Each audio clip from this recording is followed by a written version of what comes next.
Why, hello everyone. I realise this is a little bit scuffed, but we are already into pick and bans for Boris on the blue side, CBS on the red side. So just try and get everything set up for everyone. So far we've seen the Fiddlesticks and the LeBlanc get banned on the blue side here. Target bans, not too sure about the LeBlanc, but I know that the Fiddlesticks is a target ban on Inzorni Wolf. And again, just taking away the comfort with the Aatrox as well as the Kane, champions that Boris both like. Finishing it off with the Swain there is something that Yasuo played in the mid lane. He is on the AD carry this time round. Not too sure if Lipsy plays it, haven't seen it before, but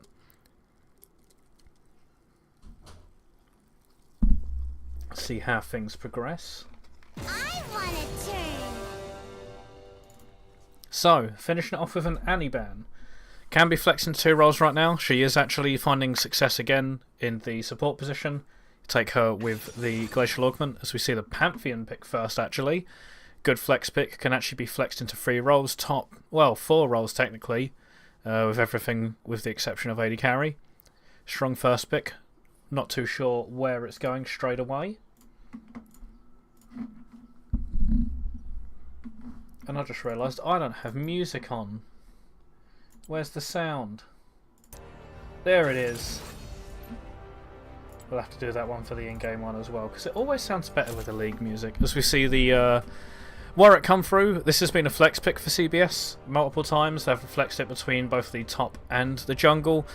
I know that Saf likes to play it in the top lane quite a lot. It's one of those cheese picks that he enjoys, and you can tell by the name of Inzorni Wolf that they also like to pick up that champion. Just see what they round out their second pick with. And it's going to be the Gragas. Again, another flex pick. Can go into multiple roles. So both teams kind of playing it close to their chest. Or keeping these flex picks on the cards, making sure that everyone's guessing. But we saw the Lucian locked in. Lucian Mirleo going straight into the bot lane. So they're throwing the gauntlet down, slamming their bot lane in straight away. Let's see what CBS do in response. I am going to be expecting a counter pick here in the bottom lane. It does also hide the other picks. There's a few things that you can pick into the Mirleo. He does definitely struggle into these hook champions. I would like to see something like a Thresh or a Nautilus. Could even see a Pike actually as an option. But right now, depending on what their AD carry is, I'd expect a Nautilus or a Thresh. Tarek actually. That's not something I'm too keen on. It will lose lane to the Mirleo. It will give Lucian more sort of free reign over this lane. It's not too much of a threat to either of them. Let's see how it plays out. Also depends obviously on what they want to be picking up with their general team composition. They could just be sacking bot lane a little bit and throwing everything for the team comp. So we see the Jarvan ban come down as well. It looks like they're not expecting the Pantheon to go into the jungle and probably will go towards this top and mid lane as they're banning away the jungle champions. No spark between us anyway. Let me just go ahead and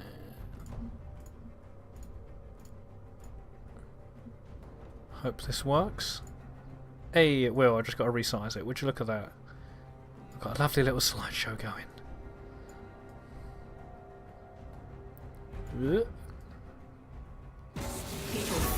And it fits nicely, just about.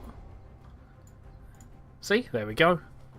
It is off the edges. Let me just fix it. Good enough. Whatever. I'll fix that later.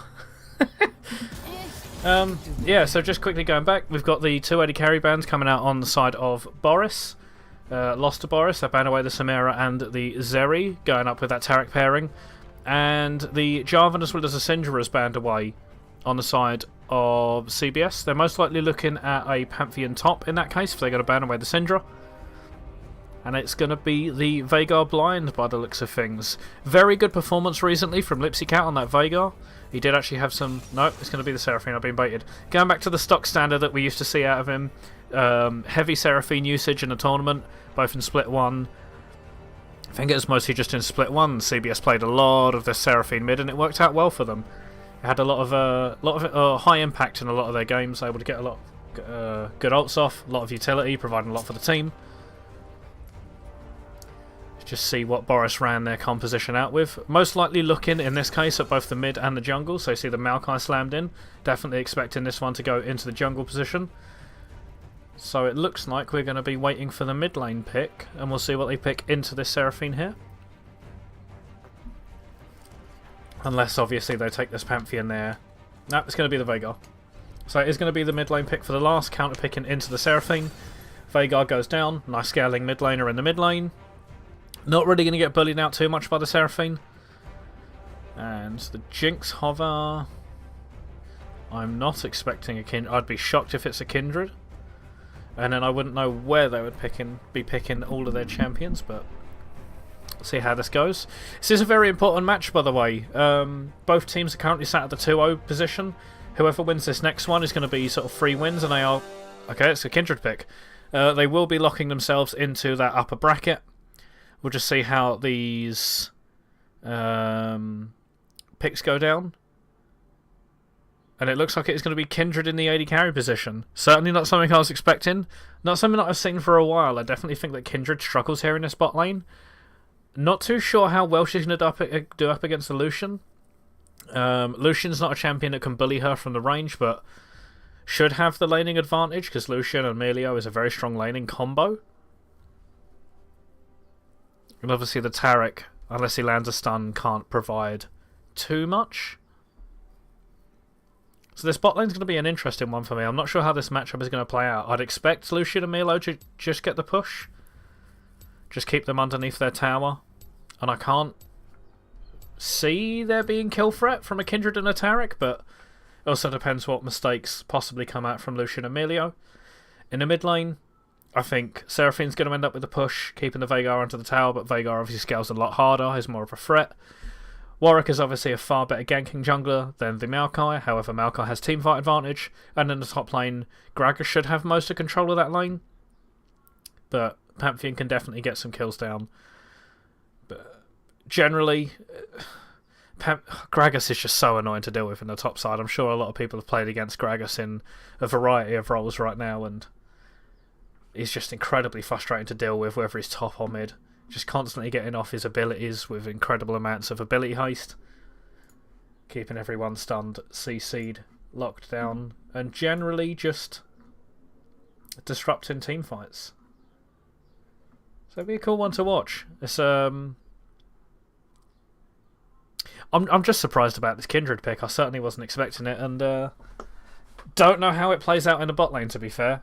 I know that it's going to be weaker than what it would be if it's in the jungle, unless you can get sort of fed and snowballed off of being in a lane, but without that easy access to stacks, being able to sort of counter jungle and also roam around the map, being able to pick your targets and then go gank them, pick up stacks that way, go into the late game with as many as possible. So again, we'll see how it works out. I don't personally enjoy it, but CBS are currently the strongest team in the tournament across both groups. They've been the strongest team ever since they actually joined the Sunday Cup. So maybe they're cooking up something.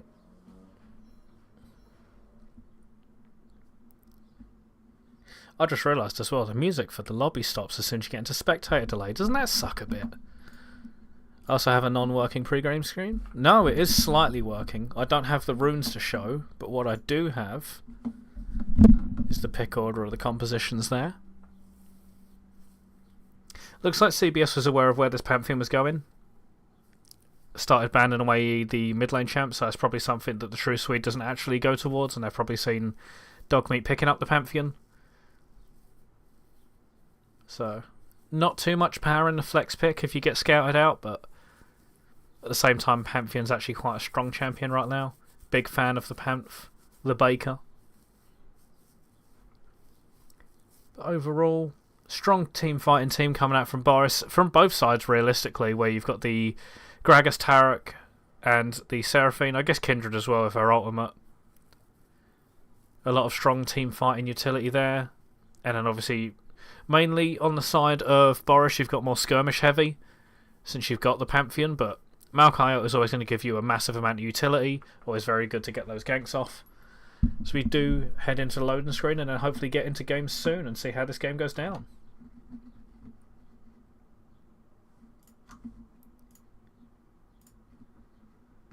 When I can fix everything.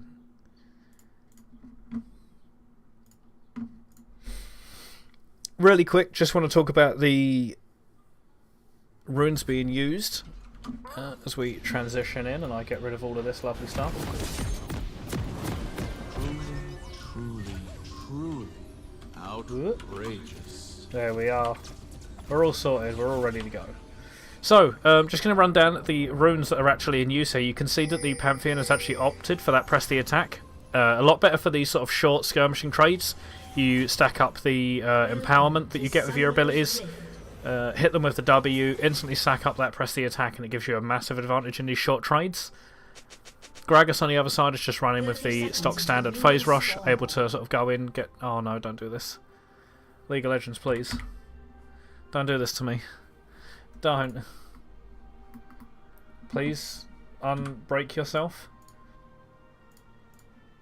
What did I see up on the mountain? Welcome to Summoner's Rift. 30 seconds until minions spawn. Okay, cool. It is actually working. Gave me a heart attack there. So we are seeing this level 1 invade into the bot side. What I prefer teams do is they run down there with their support. The support goes along with the ward, place it down in that middle bot lane bush, just to see if anyone's there, see if they'll come into you. Base, get the sweeper. It looks like they have placed a ward. Did they place a ward down here? Yeah, they have placed a ward. I prefer it in this mid lane bush here, or the middle bush there, but either way, help stop any level 1 shenanigans.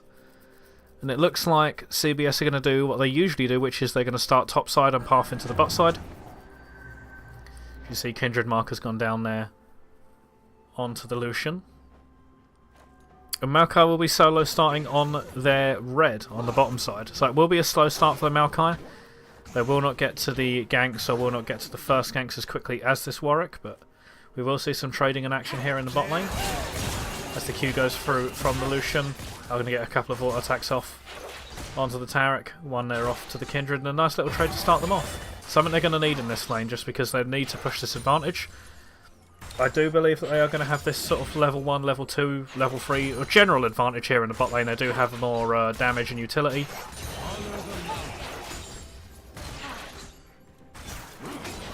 So I would like to see them leverage that, maybe try and go for some kills. Level 2 is going to start coming through. You can see here Lucian's going to get it first. Power goes on. They're just going to get a very nice trade off onto the Kindred. Are they going to get the double shot off again? No. But either way, they are going to chunk them down to half and force Kindred to use one of her free potions. Actually started with that longsword.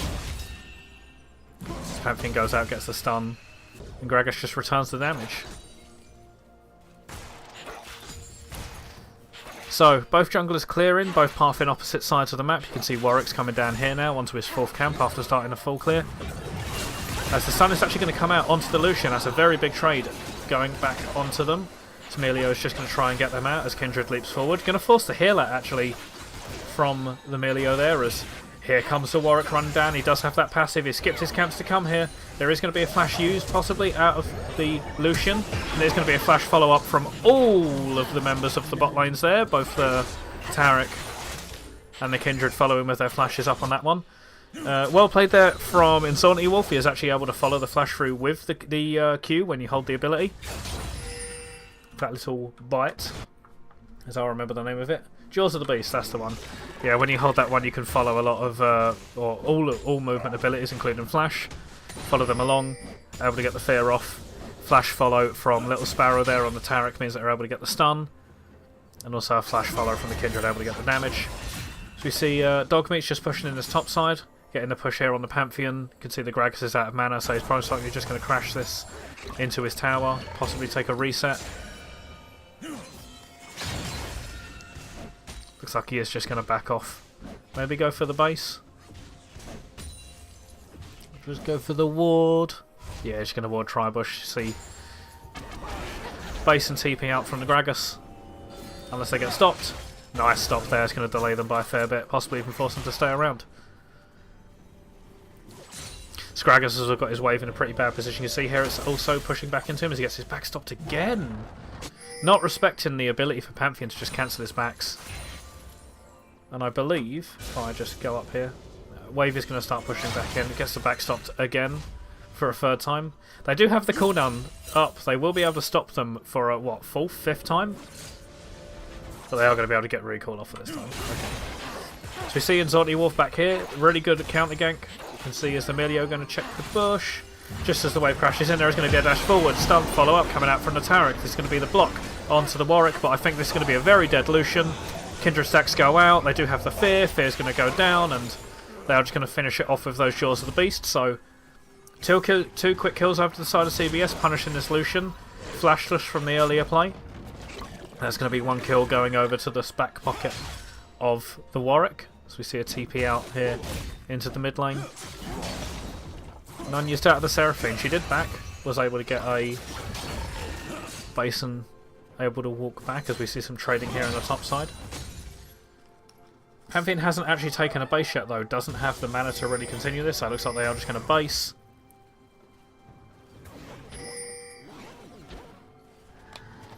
Then come back to lane. They are aware that he's there. You can see it's being pinged out, most likely by the Warwick, who is on their way. Going to be a flash, ignite, Q, very quick kill down there from the Pantheon. I will just pass it back to the top side. They are going to get the ult away. Really well played there from the Pantheon, able to quickly kill the Gragas. Saf here on this Gragas.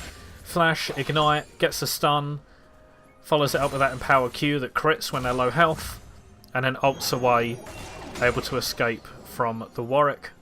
He's going to come back to lane with Serrated Dirk, 2 longswords. It's going to be very painful for this Gragas. This champion might be incredibly annoying to deal with, but Pantheon is going to have a lot of damage coming back into this lane in his back pocket. Really well played there. Very impressive play there from the Pantheon to pick up that kill and get out scot-free. Let's see again. Bot lane pushing. Stun is going to land. There is just going to be the empowerment coming in from the Melio. Very nice trade coming back out from the Lucian. You can see the power this Lucian and Melio offers. This dragon is taken there by Boris. Saw the Warwick on the top side, so they was able to transition down here. Is this going to be just Gragas walking out? Bit of a weird interaction there, but yeah, they saw the Warwick gank on the top side. The gank obviously failed. They knew they'd be pathing towards the bot side, so they were able to go in, sneak away that. As Kindred's going to leap forward, get the mark down. That is a lot of damage there onto the Lucian. Could be a play here in the mid lane. Warwick is going to go in. He's going to get stunned up twice by both the Maokai and the Cage, but we'll just walk out with the backup from the Seraphinas. Body Slam isn't actually going to land. Stuns to come through. There's going to be another Q to come through. They do have the empowerment. They are just going to get knocked away by the cask, and no flash to follow up means there's not going to be a kill onto the Gragas, but they are going to have to expend that barrel, and they are probably going to have to go back to base. As we see, there is going to be a gank here, and Malcolm's coming in. Where's the Twisted Advance? And just come through. Flash is going to come away. Twisted Advance onto the Kindred. That is going to be the Bramble Smash back into the tower. They're going to take a tower shot, and you are not surviving this one, Tarek, as the Lucian is going to finish that kill off. So 2 quick kills down here into the bot lane. Maokai coming through. Didn't actually have any vision in the river of him. Was able to just walk through, get the Twisted Advance, get the kill. But that was flash used. This is possibly a solo kill on the top side. Flash away from the Gragas. Cast to finish it off, and it's going to be a kill going into the back pocket of Gragas. Bit of an overextension there from the Pantheon. They wasn't actually able to get the Q off as it was flashed to the side from Saf. And yeah, kill into the Gragas. Very needed kill as well, because they are falling quite far behind, but they're just going to be able to pick up the rest of that wave, go to base, reset, get some items, and then come out on more even footing. But even so, this Pantheon is going to be hurting. So you see bot wave there, frozen by the Warwick. Just for this Kindred to pick up. They are just going to get the freeze down. But so Sir Stormrazor completed already for the Kindred. This is going to be a very, very, very deadly Kindred. I don't think that the bot lane of Boris is going to be able to deal with this, as they don't have that item themselves. As you can see, it's just going to leap forward, force them away from that cannon, get some more trading down. Leaf is going to come forward. That's going to be a stun from the Tarek. Exhaust used as well. Ult is going to be expended from the Melio, but this is just going to be a finish from the Kindred. Punish him as soon as he stepped up, utilising the leap forward from the Kindred there to get the stun from the Tarek. Easy kill. No flash available on the Lucian to escape from that one. And they are pulling themselves out now that with this turret crashing and this plate going down, they're going to pick up a wave. That's going to be 1,000 gold advantage over to this Kindred. Stun goes out as well. Tarek's just going to walk out of the tower range. Pick up this wave and back away. So you see both junglers are hovering here on the top side. It looks like they're both looking for this gank because you see Maokai's gone over, is not on vision. They are going to get spotted though. Here comes a twisted advance. Is it going to land? No, it is going to go back onto the Warwick. As you see, the Pantheon is going to walk away, but I don't know if they can win this 2v2. It's going to be the ultimate coming through. They will. Oh, wait. Oh my god, they just absolutely blow up this Warwick. Warwick's going to go in with the ultimate, but not able to finish it off. Twist advance forward. They are going to get the Q, and they are going to pick up a kill. So that's 1 kill over to the Maokai, 1 kill over to the Pantheon as we see some trading here on the bot side. The Kindred has been forced away, but does have that flash and the heal available. But 2v2 going over in the favour of Boris. They're able to pick up both the Gragas and the Warwick. It looks like they're not on the same page there where they wanted to fight. They didn't layer their CC. They both didn't get a go in. Cleaner from Boris, able to just pick up that single target, 2v1 them. Essentially both in isolation. Pick up 2 quick kills for themselves. As we see, the Wolf is straight back onto the map. It's going to be a flash. Follows through from the flash. The Fear is going to come out. This is just going to be a kill over to the back pocket of the Warwick. Emilio's going to go down, flash expended. Again, flash used out of the Warwick, but followed again with the Jaws of the Beast. Able to follow the flash there, get the Fear off and pick up that kill. As Maokai is here in the area, but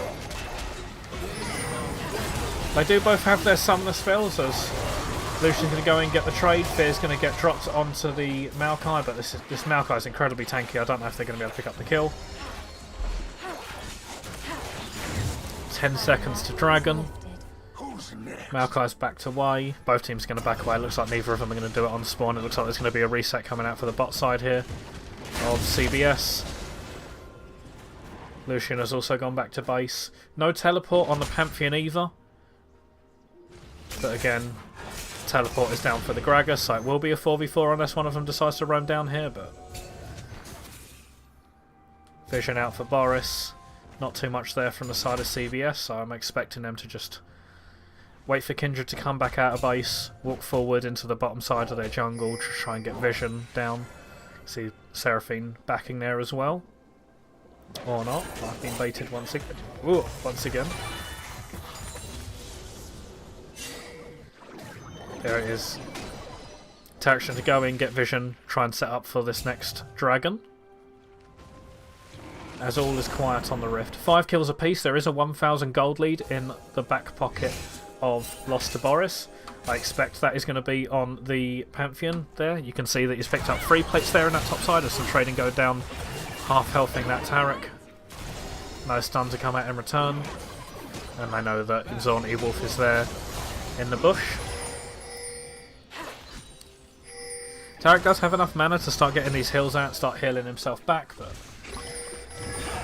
either way, getting some of that mana expended before the fight could end up being helpful. As he is going to face check here into the Maokai. Twist advance goes out. There's a Bramble Smash backwards. Is the ultimate going to get dropped?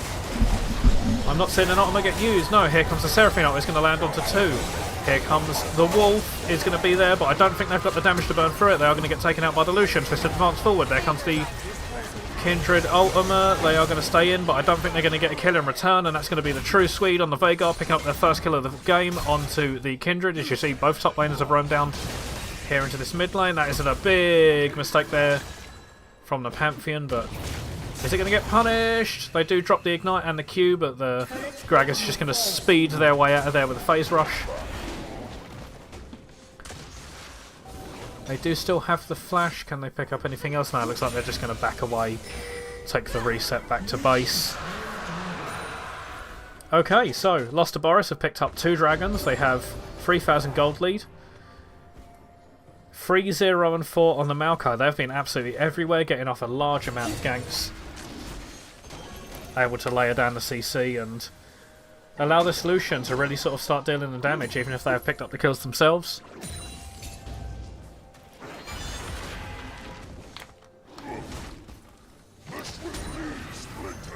And the map will return to a more neutral state. No objectives left on the map, with the exception of the Rift Herald in the top side. Maokai is here again. You can also see the Veigars roaming down. I don't think the CBS bot lane get caught out. There is no flash from the Maokai to move forward. Let's just see if the Taric is going to get tagged by the suicidal babies that Maokai is known to throw out. Just path. Oh, wait, no, that's not the one I want. That's the one I want. You can see here Inzonity Wolf is in the top side just doing that. Herald is going to reset for some reason. I don't know if you want to be here though, Pantheon. You can get taken out very, very easily. You don't have the E available. It's going to be a flash away from the Gragas. They're going to throw the cast back. Q's going to come through, but isn't able to finish it off. As you see, the Veigar's roaming up as well, but they will just have to back away as there's trading on the bot side. Kindred's going to leap forward, not able to get the stun. Here comes the culling coming out. They're going to hit Yasuo with absolutely everything. Heal is going to get expended. Stun's going to come out there from Emilio as well. And you can just see Yasuo's on incredibly low health. They are under threat. The Lucian does have flash. I'm just expecting the Emilio to put the E down on Lucian. I'm just going to expect a dash flash forward, follow it up with the Q, and they should be able to pick up the kill. No exhaust from the Taric either. Should be very explosive. You can see how tense this is here in the bot side. You know that Yasuo can't walk up to this. They do want the wave, however, but Lucian's just holding their abilities. They are just looking to go forward. As heals from the Taric are going to start coming through, try and get some health back onto this Kindred. As the power of this Emilio Lucian really is bullying this wave, but you can see Inzonity Wolf is down here, but does get pinged out by the Boris bot lane. As they are posturing aggressively, this is going to be a leap forward from the Kindred. They are just going to walk out. Q's going to land. I feel like they could still kill the Kindred here, even with her ultimate coming up. I think they're just worried about the possibility of there being a wolf in the bush. The CBS are just going to be able to push this wave towards the tower, well, not get a crash in, but push this wave towards the tower and then just get a reset off unless it gets stopped.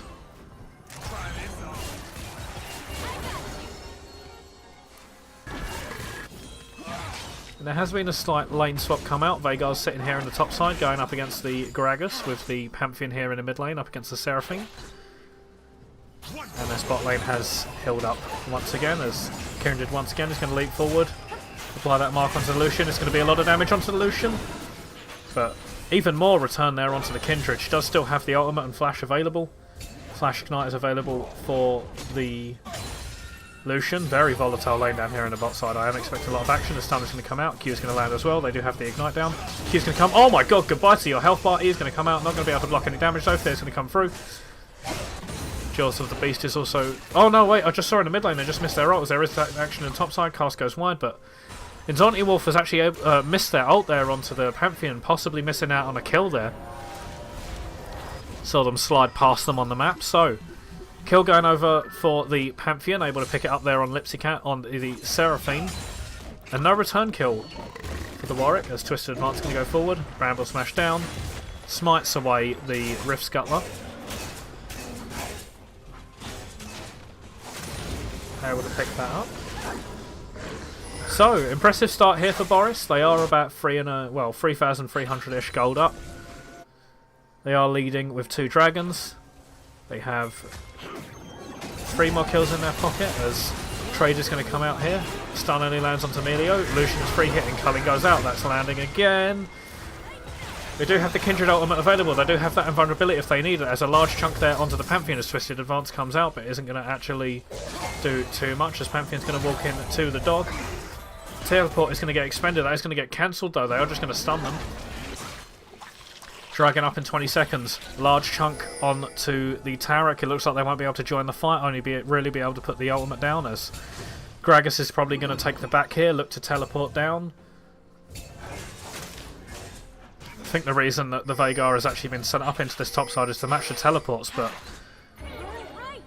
with that TP being cancelled, it's just going to go down. Oh, wait, no, it does get cleansed away. They are going to flash away from it as well. Heal's going to come through for the redemption. Cast's going to go out, knock away the Lucian. Little Sparrow is incredibly low here on the backside. This is going to be a 5v4 very soon. Though you can see Seraphine is in the river. Joining does get pinged out. Stun's going to go through. This is going to chunk out the Pantheon. Flash away from the Warwick. Just advance forward. This is going to be a huge Seraphine knock. Doesn't actually land though. Going to go through. Warwick is going to leap onto the Maokai, take him out of the backside of that fight. and Boris are going to limp away. It looks like it will be Dragon over to the side of CBS, but unless Veigar has something to say about that, he's going to land the Q, he's going to land the auto and the ult, but that is not going to be able to finish off the Warwick, and he's going to back away. Boris are still here to contest though, but they are getting held up here by the Taric. This is going to be auto attack after auto attack down onto the Dragon. Attempts are still there from the Pantheon, but nothing coming to fruition. And CBS are going to pick themselves up a kill, close that gold lead by a little bit, and pick up, more importantly, their first Dragon of the game. So, extended fight coming out there. There was a lot of summoners used. Summoners as well as ultimates used on both sides, but in the end it just amounts to the Maokai, I believe, going down. Yeah, the Maokai going down and Dragon going over to the side of CBS. As the map once again returns to calm. I didn't actually get to see the Rift Tower put down. I'm not too sure where that went down. I don't see any plates gone awry. Dragon has spawned. Did it even get taken? I'm not even sure now. I wasn't really paying too much attention. I saw him start it. And goodbye to Pantheon. You're backing in a bush with a Warwick around. He had you marked. He could smell you from miles away. And he's just going to expend that ultimate and finish off the kill. So, closing this kill lead that they have just down to 1. There is still a gold advantage and a Dragon advantage on the side of Boris, but has slowly been clawed back for CBS. As you see turret going down, is going to close that gold gap even more, just bringing it to 2,000.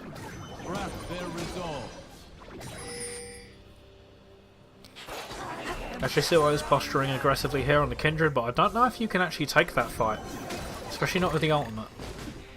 Gragas body slams over the wall, able to land Cask as well, get the phase rush, but does actually get out traded in the end. So both of them are able to heal up off of their passives. Wave's being pushed. Nice trade there from P90 there onto Lipsy, chunking out half of their health. Is going to force the base. Not too sure if they're actually able to hold this mid lane against the bot lane duo, but does have a strong amount of wave clear on their side thanks to the kit of Seraphine. See, the ping has actually gone out. They are posturing aggressively. They do want to try and find this kill here in the mid lane. It's just whether or not they'll actually get the chance to. As it looks like there's going to be some action here in the bot side. I'm just going to flick the camera down. I hope the directed camera takes over. It will indeed. This is going to be the cage come out. They are going to get stunned up, but Inzonti Wolf does have the ultimate available. They're going to be able to land it. Stun's going to come down from the Taric as well. There's the invulnerability. And there's the shutdown onto the Veigar. Courtesy of kill return in the mid lane. Very well played there from the Lucian, able to go forward, pick up Lipsy Cat on the Seraphine. So 1-for-1 traded across the map. Both mid laners drop in to the bot laners respectively. AD carry them out as something joke. And it will just be an even trade. No side really gaining the advantage there. As the teleport is going to come out here from the Gragas. They do have the ultimate available. I'm going to body slam forward, but aren't actually able to land the cast there onto the Pantheon. Nice little sidestep, but threw it a bit too far behind them and wasn't able to connect that one.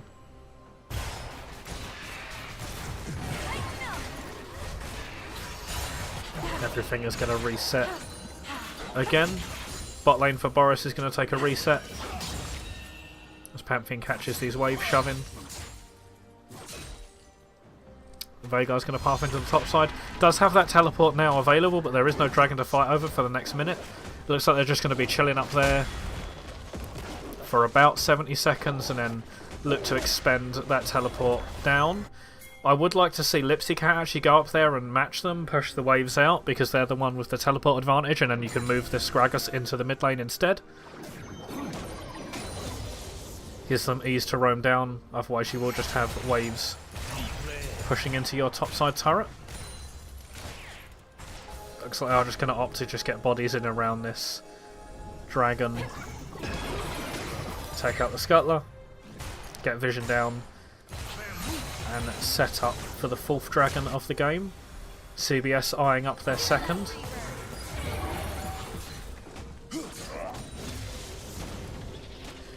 Important to note, Dragon's up in 25 seconds. Gragas is still here on the top side, so if they don't join soon, they will end up being late, but they should be able to take the Hextech portals and get here on time, as it looks like Veigar's going to opt to just clear waves, try and get a push in top, and expend their teleport.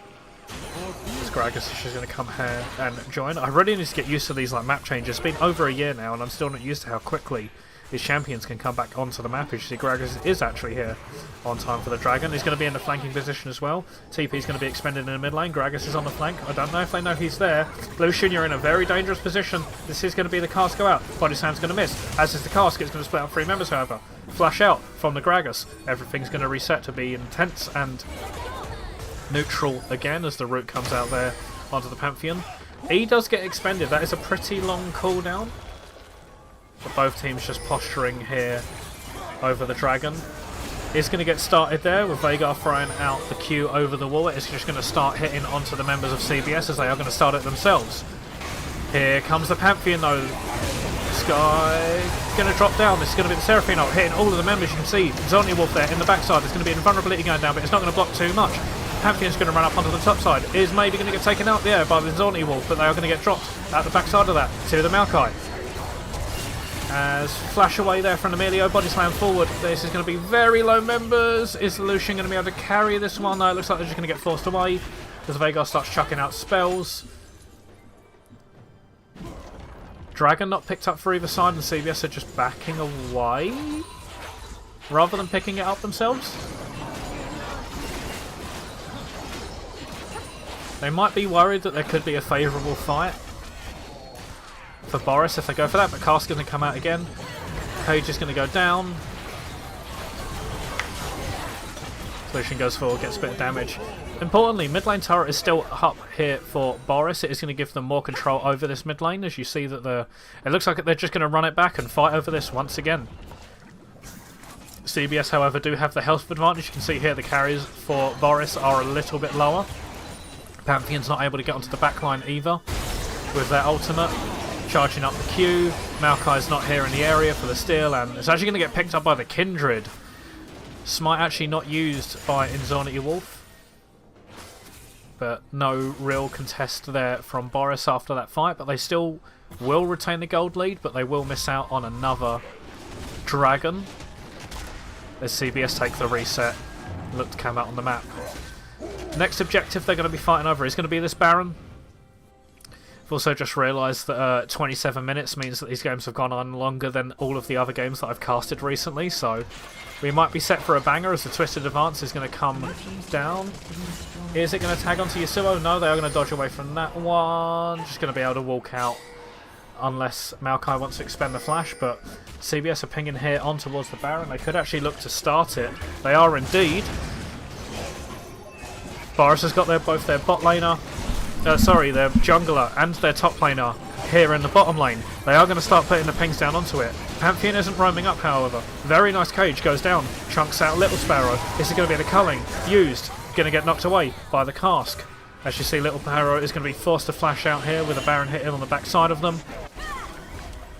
And they are going to dissuade the Baron for now.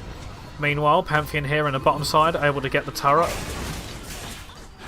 Picking that one up for free, shoving the spot wave in. And CBS are just going to take a reset. Boris is going to go back to farming. And the map will return. Pantheon could actually get caught out here. They're not low enough for the Warwick to actually know they're there, but I don't think they're going to be able to take this blue buff in time. They're going to get spotted here by the Warwick, as they are just going to Hextech portal their way out. And Warwick's going to pick that one up. Blue buff is there for whoever wants to pick it up. Most likely going to go over to either the... it looks like it's going to be given over to the Gragas. I do like it on Tarek, actually. He does expend a lot of mana. This is going to be ult onto the Lucian. He's going to get cleansed. They're going to get stunned on the backside of it. This is going to be the Emilio ult coming out as well, but Twist and Bot's going to come through. Both ultimates going to get dropped at the same time. That's both ultimates out of the bot lane. They're both invulnerable at the same time. This is going to mean it's not going to get extended out. There's going to be a really nice clap there from Boris. Double kill over to the Veigar. This is going to possibly be their triple kill as the auto attack finishes that one up. And this is going to be Baron for the side of Boris. Huge overextension. A big mistake there from CBS. Overextending there for that kill. Taking a fight at a numbers disadvantage. Shadowpot comes here through for the Veigar. Able to pick up the triple kill. Just really going ham for those kills. Picking them up between, or trying to pick it up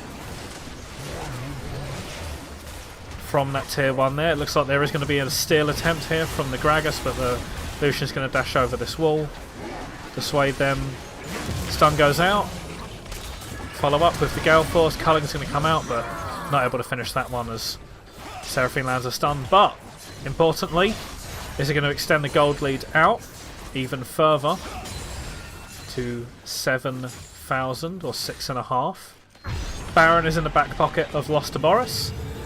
They do have a free kill advantage, 2 dragons apiece. Next dragon coming up in just under 2 minutes, but they do have the advantage in both gold and map control going into this next dragon fight. Really big blunder from CBS there in that last fight though. They didn't actually layer their ultimates like they wanted to. I think that's the combo that they're actually going for. Is they pop down either the Kindred or the Tarot one after the other, but they actually layered them and they just got caught up in so much CC and they were just outnumbered. It meant that as soon as both of them wore off, it meant that Boris was able to pick up these kills there on the back half of that and ended up with 3 of them getting dropped and Baron giving over. Can't afford to be doing that, especially when you're running a composition that relies on it so heavily.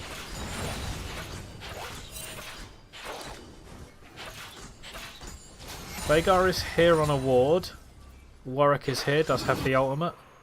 Could be looking for one, but he's just going to walk away. Can feel how much this game sort of like slows down in between sort of like the timers on objectives. As Boris starts setting up their vision, getting those saplings out. Teleport is available here for the Gragas. They should also be able to beat the Pantheon in the side lane for now. Or generally for the rest of the game really. You can see that here they've got the level lead, as I'm just going to double check. Pantheon's not too far away from their level 16. It looks like they are just going to base. Or at least try to base. They want to be here for the next dragon fight, but they don't have the teleport. It's not as easy for them to join. They don't have the same range. As nice trade there. He's going to take half of Gragas' health away. Posturing here around this dragon. This is going to be the next major fight. I am expecting a 5v5.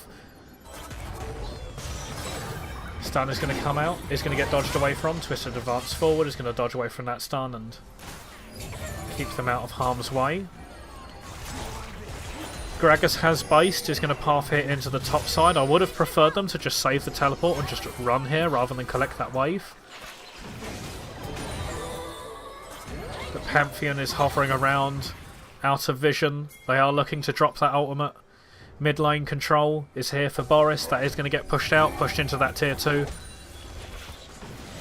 And Dragon has been started by CBS. Members are running in. Mid lane is being contested. Cage is going to go down. Twisted advance here as well. He's going to catch up the bottom moment. Culling is going to go down.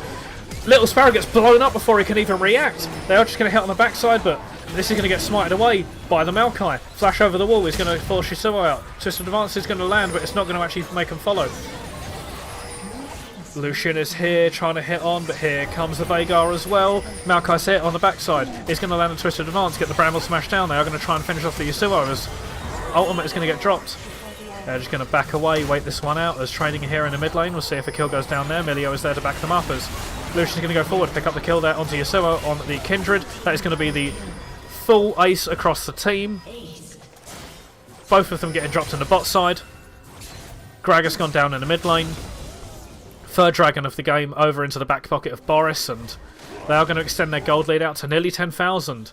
8 kills in the lead, 2 turrets in the lead, 1 dragon in the lead, and they have taken command of this game and looking to give CBS their, if I'm not mistaken, their first game defeat of the tournament so far. Very nice performance here from Boris, actually. Just fighting around these objectives cleanly, setting up for them. And some disappointing execution here from CBS, just not layering these invulnerability ults in the team fights like realistically they should be if they want to play this composition.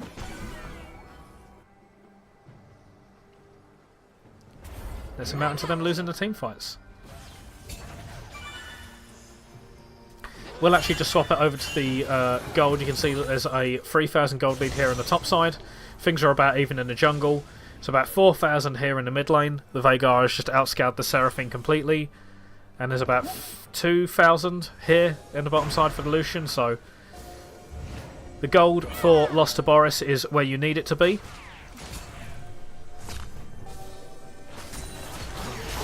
And for CBS, they are going to need to get a team fight to really go in their favour to be able to wrestle back control of this game and to sort of stand a chance, because so far they have only taken 2 turrets. They did drop the Baron. Excuse me. Next one is in 40 seconds. You can see that is most likely going to be the main game decider. Obviously Boris do have the gold advantage going into it, as they are sitting at that 10,000 as they are about to crest. But it looks like this is a possible pick here onto the Veigar. There are 2 members here on the top side. This is going to be the cage going down. They are going to get stunned up. Belly bopped. Ultimate. No, they are going to get knocked away by the cast. He does still have the ultimate. It is going to land onto the Veigar. That is going to be the kill. Shutdown going into the back pocket of the Veigar, as there is going to be a dash forward from the Lucian. That has a huge amount of damage.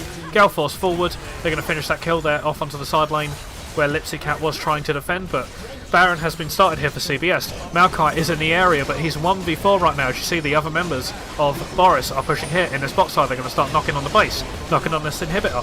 As you see here, Twisted Advance is going to go out. It's only going to land onto 1. They're not going to be able to stop this Baron in time. They are just going to take this kill and the inhibitor in the bottom side, trading it for the Baron. As CBS get a nice little play there, able to pick up the Veigar, able to pick up the Dragon straight after. Boris countered about as best as they possibly could, able to pick up the kill there on the bot side and pick up the turret as well as the inhibitor. But overall, winning trade there for CBS. Very nice play out of them. And a very well needed play out of them.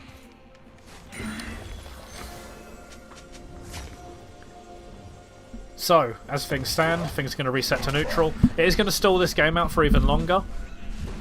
They are behind 9,000-ish gold still, CBS. So they're not really going to be able to push their advantage with the Baron. They might be able to get side lane pressure with the Gragas. He has hit this level 18 fresh point. But next thing here is going to be the Dragon. You can see both teams are posturing it. It's going to be 30 seconds until that spawns. It's going to be the ultimate out. It's going to get cancelled straight away, but there's going to be an ultimate coming through. They're going to absolutely burst this. They're going to burst the Wolf. They're not going to be able to get the ultimate off in time. Taric ult, as well as the Kindred ult, have both been expended. And CBS are just going to back away from this one. They lose their jungler. Waves are pushing against them. Both ultimates get dropped at the same time, but neither of them are actually able to save Warwick.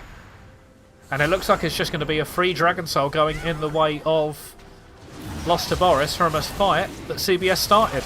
Again, not pulling off their composition's execution like they want to. They've got 2 invulnerability ultimates, large AoE team fighting ultimates, but their jungler still drops. They still expend them at the exact same time.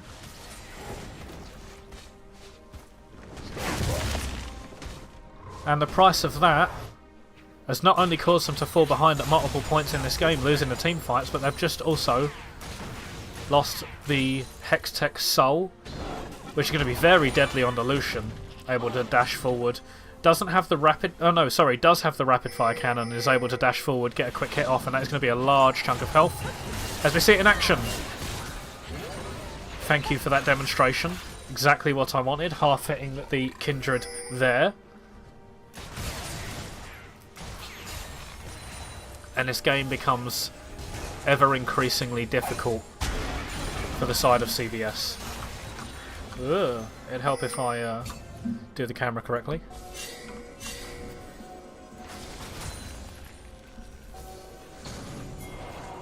So, Baron's up in another 3 minutes. Bot wave is only going to have another 2 waves. 1 wave pushing in for the side of Lost to Boris. Top wave here is going to get shoved, and this should be top lane turret going down. The stun is going to land onto the Gragas. They are going to knock them back into the tower. Belly bop them as well. This is going to be the stun. Ignite gets dropped. They are going to flash away.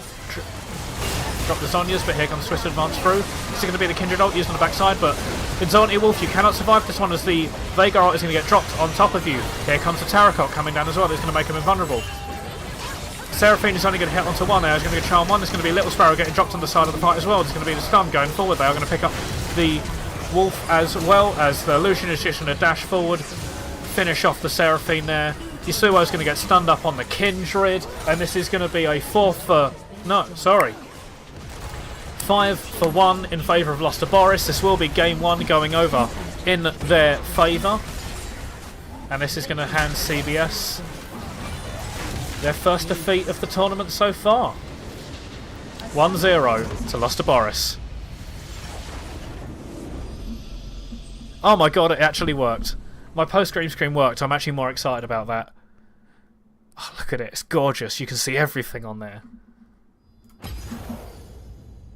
Well, well, well. So, really nice game coming out of Lost to Boris there. They was able to get to objectives a lot of the time first. Were able to start picking those up, stacking them early. CBS did have their sort of like comeback, able to pick up 2 dragons, started winning fights, but overall they just weren't executing their comp correctly enough to be actually, you know, be in a position to win these like they needed to. And it will just hand over a win to Boris. We'll just go ahead and find what side both of these teams are going to be playing on, so I can set up all my fancy little graphs that I love.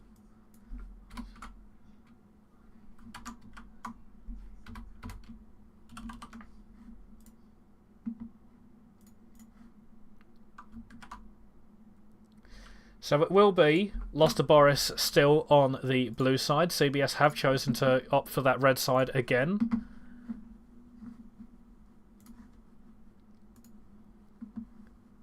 As I'm hoping everything actually works for me, pretty please. I love it when things work for me.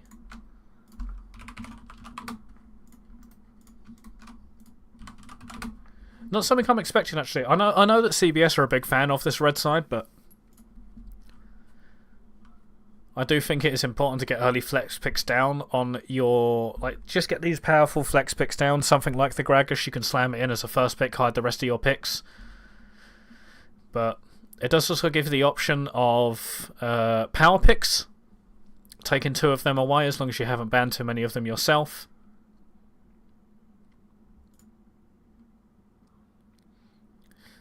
But I'm a fan of it because it also means that I don't need to change many of my graphs or my things or swap around logos. It means that I can just go straight into it.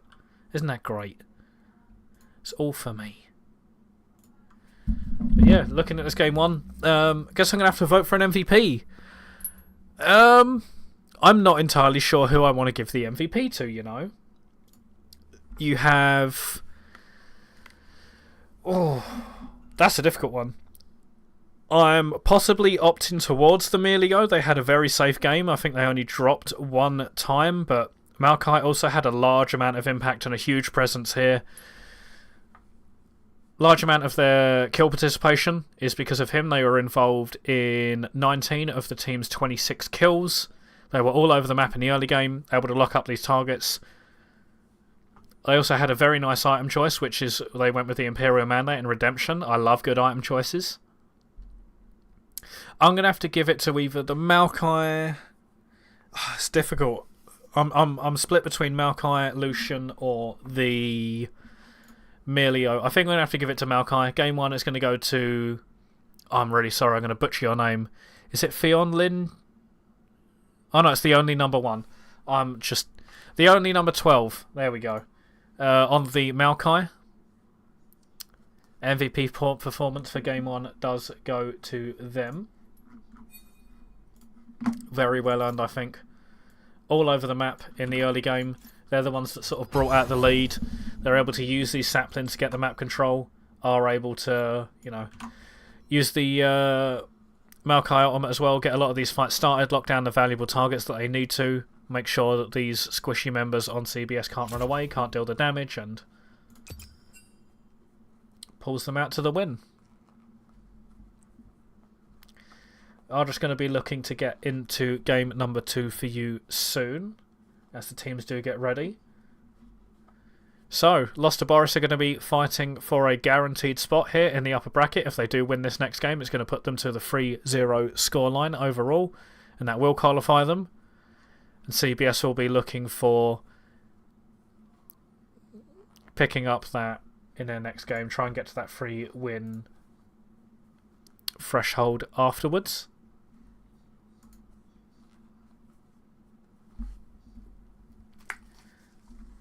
As I will just flick it back onto the music for now and just wait for us to get into draft for game number 2.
Hello everyone, welcome back to the Sunday Cup for Game 2. Boris is currently in the lead, playing for that upper bracket seeding. Trying to get that first one in their group to 3-0. As bands going to come out, same one so far. You have the Fiddlesticks band like it was on the last time, targeted towards Inzornity Wolf. And you have Aatrox band coming through. Looks like they're just going to run it back here on the side of Boris so far. As the Annie band comes out. Yeah, it looks like both teams are just repeating currently. Taking comfort away from the other members. No bans so far coming out from CBS, taking away any of the picks that they had there in the last game. Anything like the Lucian or the Maokai. There is going to be the Melio though. They did struggle with that last game. Very, very, very good performance out of They Ruined a Soul. Only dying the once, picking up 20 assists, I believe it was. And like a true support, didn't even get a single kill. Able to save safe, supporting their team from the back line. Very, well, only dying the once, and that was due to the gank. And the Gragas is actually going to get picked up for the side of Boris here. First pick, flex into 2 free rolls.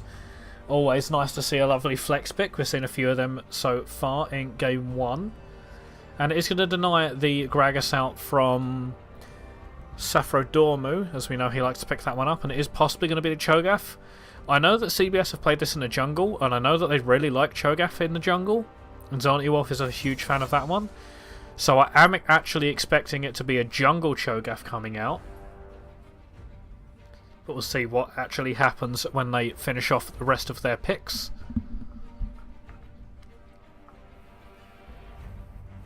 Also, just want to see how Cho'Gath jungle works out, because I haven't casted a Cho'Gath jungle so far.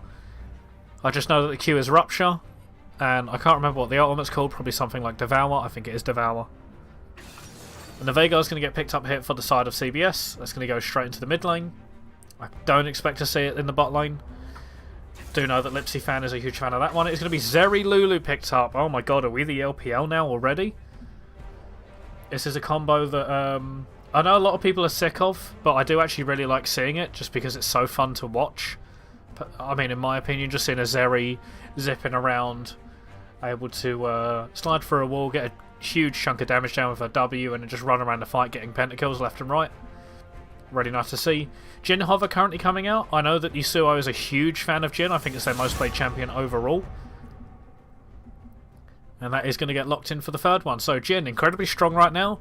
It's currently one of the top picks in solo queue, something that a lot of people are favouriting towards, especially because you can buy, I believe it's the Storm Razor first you go on him, but does enjoy a lot of success right now in solo queue, and it is a big comfort pick for Yasuo.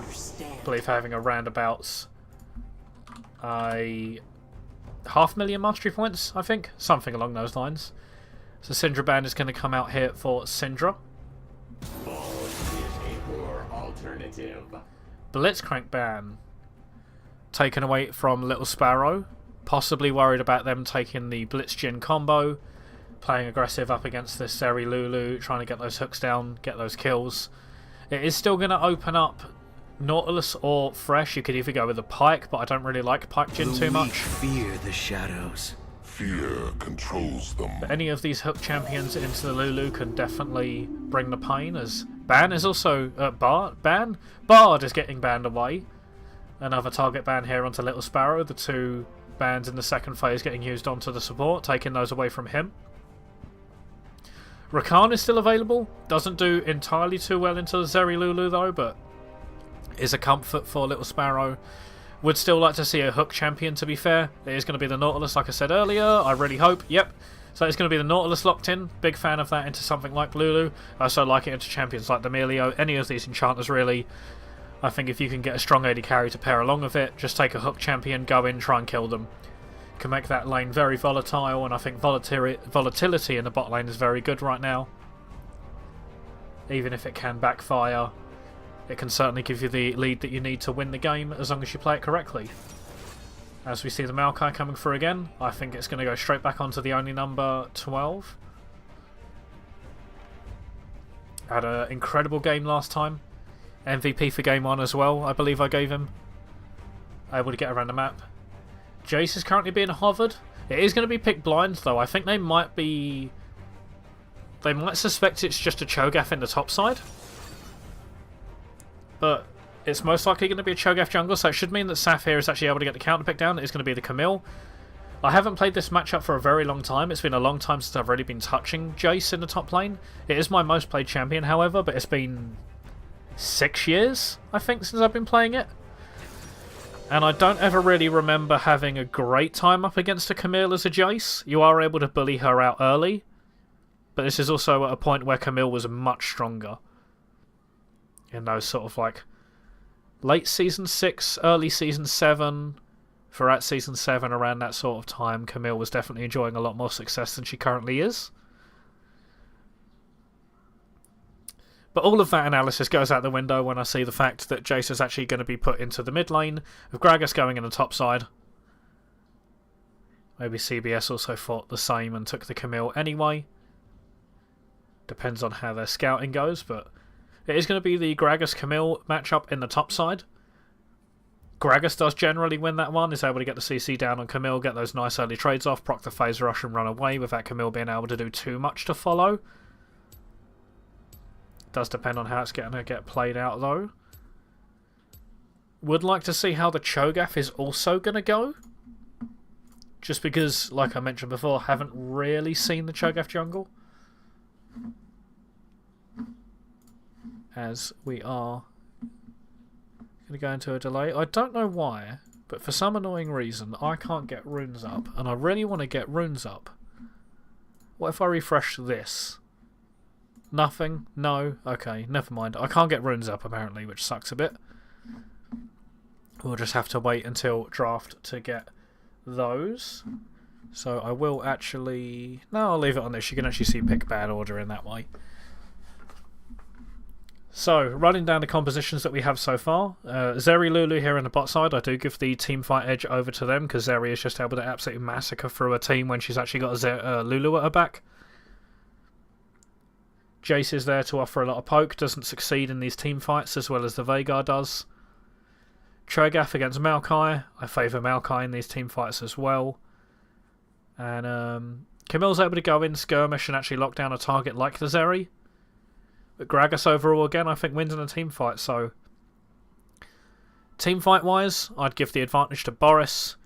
Skirmishes, I'd also give the I'd give the advantage to CBS, but I don't think they outmatch each other too heavily either way. Team fights and skirmishes can definitely go either way. It's all just going to come down to execution and set up for both of these teams.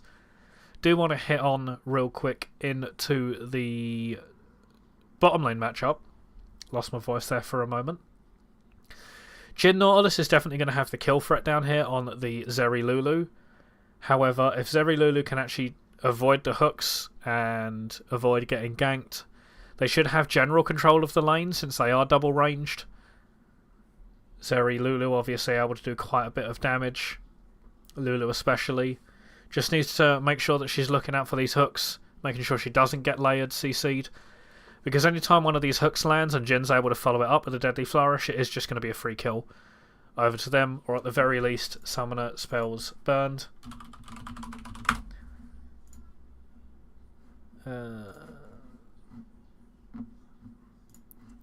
So we will be getting into game here in 30 seconds plus loading screen.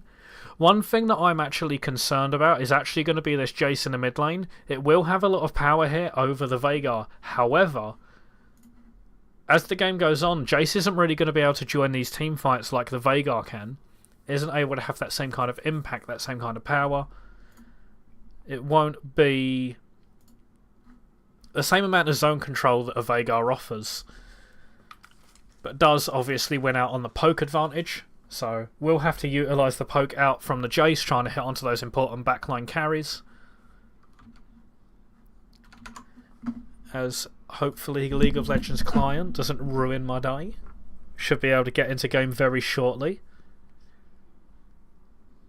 So real quick on the rune choices, it's actually going to be Glacial Augment as well as the Comet, taken for the side of CBS on this Jhin.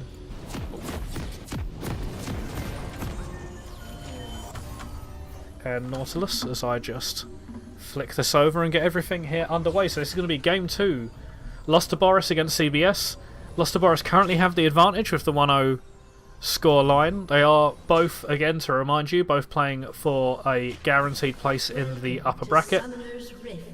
3 wins will lock you into it, and then afterwards it's just playing for seed and playing for placement. So both teams are going to be hoping that they can actually pick up the win in this one. Lost to Boris obviously want to finish this out with a quick 2-0 and lock themselves into that position, and CBS are going to be fighting on the back foot. Can they make the reverse sweep happen? I do prefer their draft here in this game to the one last game. Obviously they was running with the Kindred and the Taric in the bot lane, trying to utilise those double invulnerability ultimates, but a lot of the time just misexecuting, not layering them correctly, not able to actually have that impact that they really should. It did mean that they dropped game 1, as we see the same thing that happened in game 1 as well. We got the jungler starting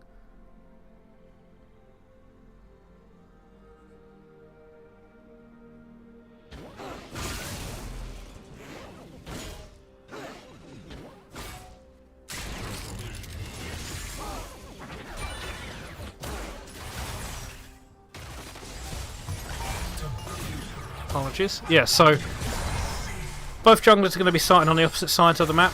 Both of them are solo starting this time, however. You can see Camille's here up in the top side from the level 1, as the hook is going to get looked for, but isn't going to get thrown out. They are just going to be pathing to these opposite sides of the map. Inzornity War favouring coming down into this bottom side. There is a lot of gank set up and a CC set up here, as I am just going to path all the way here to the bot side. Just make sure the camera is down here at almost all times, please, because level 2 has been hit, and if this hook connects, could be dangerous, but it's just going to get pushed into the tower. Lost to Boris bot lane backing away as a chunk goes down into the Zeri, courtesy of the 4th shot. So Cho'Gath is on his way down. I think CBS are looking to bounce this into the turret and make sure it's coming out towards them, so that when the Cho'Gath is actually here for the gank after he's cleared these camps, possibly on his scuttle into the bottom lane gank, as Trey comes out here on the top side. Cho'Gath is actually able to get a free gank off, because if the wave is pushing back into them, as you see here, I'm just going to path it down again. Wave is going to be met in the middle, as the hook is possibly being fished for, but wave is going to start pushing against into Lost to Boris. So it looks like Cho'Gath is either going to have to go for a dive or just full clear, carry on farming.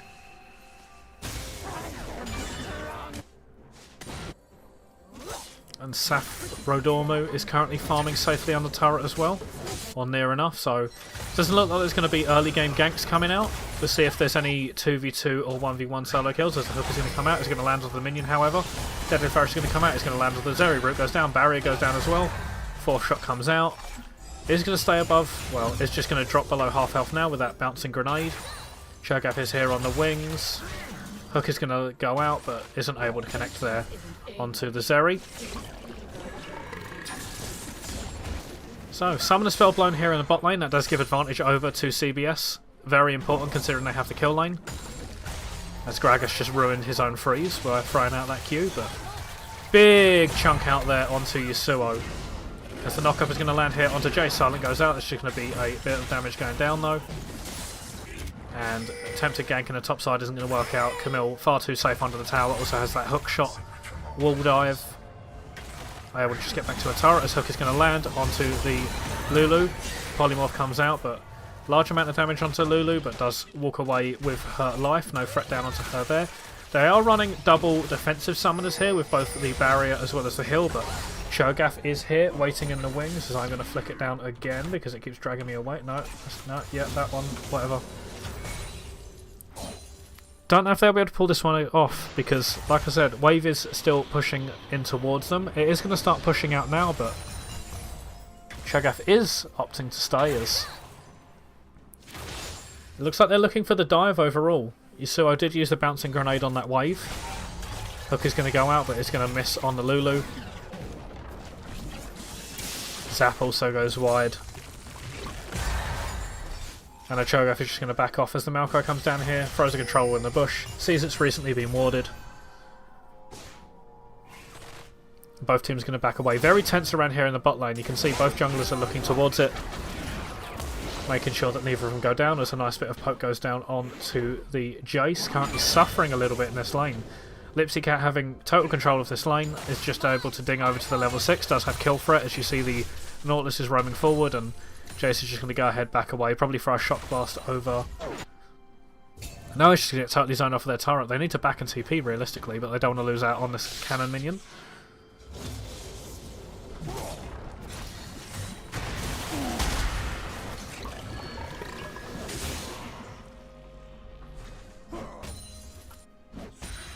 His trading is going to go out on both sides.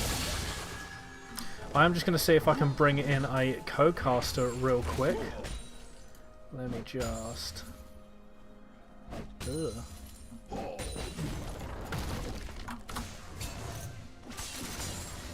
See if I can bring one in here, but for now...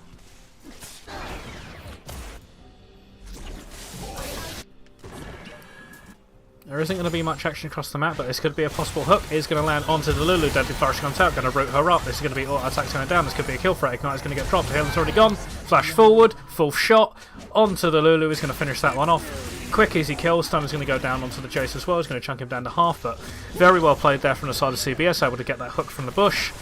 Drop the ignite. CC down. Nice trade there onto the Camille. As the root is actually going to land here onto Zeri. Full shot goes out, but isn't able to finish off the kill.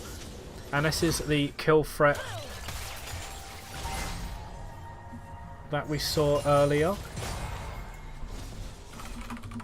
As I try and get my co-caster in here. Ultimate is going to come out here from the Jhin. He's going to drop that one down. He's going to hit 1, 2, all 4 shots. 3 of them are going to go onto the Lulu though. Take her down to around about half.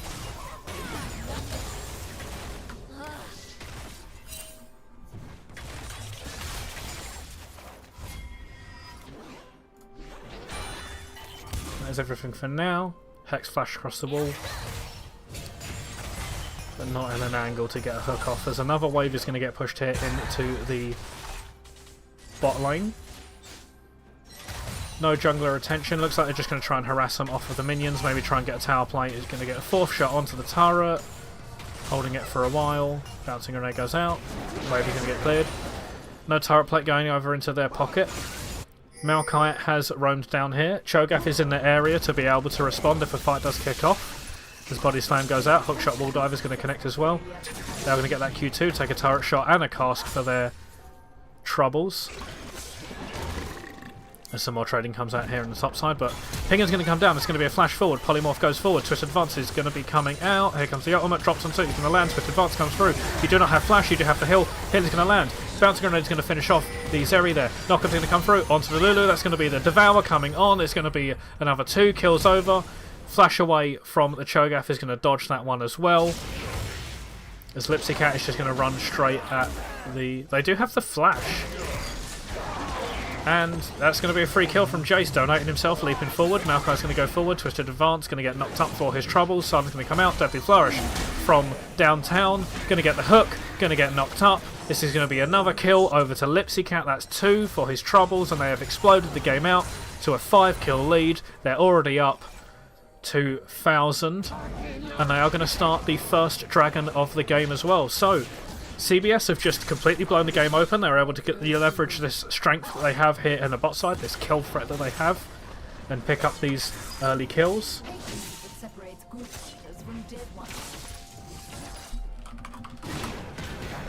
And I can't actually get my co-caster in here, rip.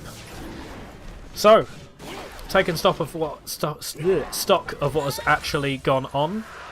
Some more kills over to the side of CBS. First dragon of the game goes over to the side of CBS. A very good start considering that they're going to need to claw back 2 games after dropping the first one. Everything across the map is going to reset. Infinity Edge already coming out for the Yasuo. Sorry, not Yasuo. The Jhin as that first item. has been changed recently. Halving over it there. It's just going to be flat stats, but that's good enough for the Jhin.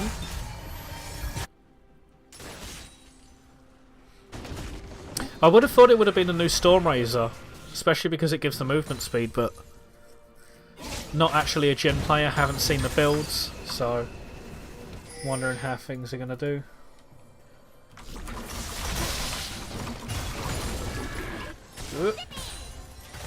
This hook is going to come out, barely miss out onto the Zeri there. I'm having my finger wrong. I didn't realise it was doing that the whole time.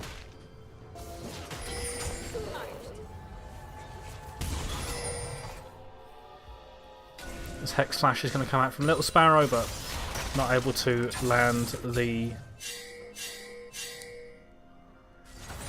hook, as pings are coming out there onto the Maokai. Has been spotted on vision. Cho'Gath is just going to go ahead and back away.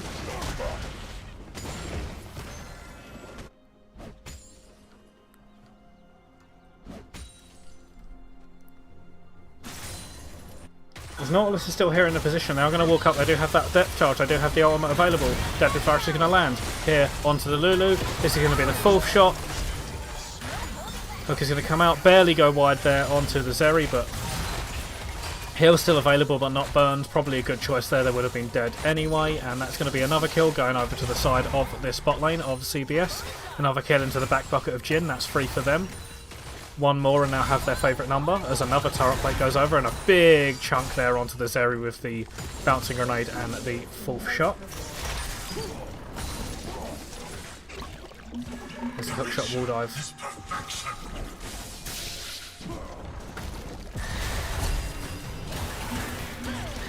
He's going to come out.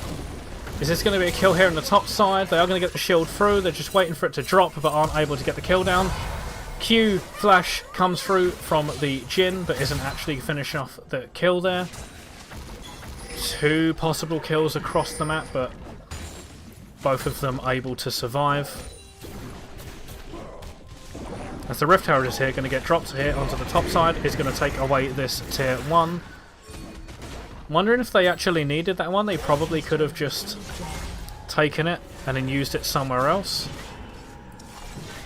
Or just used it to get a healthier charge off onto tier 2.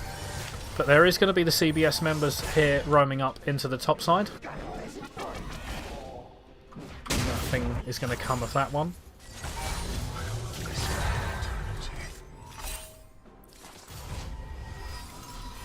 So, small lead coming out here for the side of CBS. It is going to get clawed back a little bit by the side of Lost to Boris with that top lane turret going down. They are going to pick up the first one of the game. No turrets have gone over in the back pocket of CBS yet, but they do have the kill advantage. It is going to drag them out to about 1,500 so far. Turret plating will fall soon. As turret plates will be going down in 30 seconds. And Lost to Boris come back onto the map.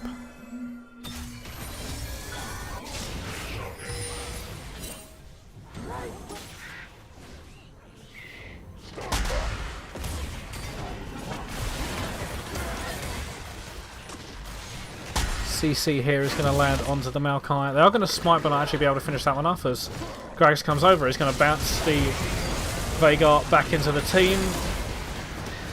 Jace is going to knock them back in, but I don't think they're going to be able to finish off the kill as the belly bot actually comes through. They're going to get hooked as well. Zeri's going to come through as well, but here comes the cleanup crew from Lost to Boris. They do have the numbers advantage. Knockup is going to land. Devour is not yet available for Inzornity Wolf. They are just keeping them away from the Zeri. They're going to walk forward. Flash for Flash, but are still going to be able to pick up that Devour. Yasuo on the backside is going to be able to land that Deadly Flourish, picking up the Gragas before they can body slam in. Another knockup's going to come through, this time onto the Maokai as they flash away. Bramble Smash going to come through. Another knockup again comes through. They are going to twist and advance forward. Polymorph goes on to Yasuo. And they will just be able to finish off that one. So that's a 4 for 4 across the teams. And they will trade blow for blow. As Jace is going to run forward. Heal's going to get used out of Yasuo, but Jace there not able to finish off the kill. Does, however, burn the heal from Jhin.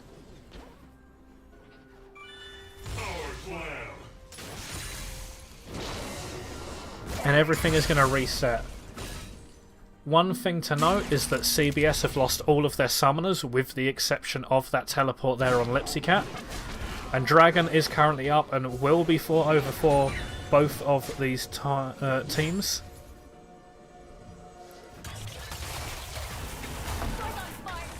So, Dragon is up. Is that just an engage there on the bot side? It looks like it was. Putt is going to get knocked up. They are going to get CC'd. In the meantime, in the mid lane, that is going to be the kill. Being killed. Camille dropping down to Yasuo. Flash forward is going to root up Putty, but they're not going to drop just yet as the Veigar W comes down. Is going to land on Lulu's head and finish that kill off. So top laner for support is going to go down. Mid lane is going to get pushed in, but Zeri is chunked. Maokai is half. This will be Dragon over to the side of CBS. They are going to trade 1 for 1, however CBS will come away with the advantage. They will come away with their second Dragon of the game. And they should just look to reset now. So, taking stock of things real quick, we have the Jhin sitting here at 2 items compared to the 1 of Zeri. They are also going to finish off this turret here, just another auto attack will do it. That is a lot of damage. Deadly Flourish is just about going to go wide. Could have possibly seen the ultimate come out from the Jhin there if that had landed. But they do have an entire item advantage. If I swap it over here, you can see that they are 2,700 gold above the Zeri. And they are going to be hitting like an absolute truck. If Boris want to have a chance in this game, they either need to be able to pick this Jhin off, but he is a very safe AD carry, or they just need to get late enough in the game that Zeri is able to catch up, or at the very least have a gold difference that doesn't matter too much, as what one item does in the early game.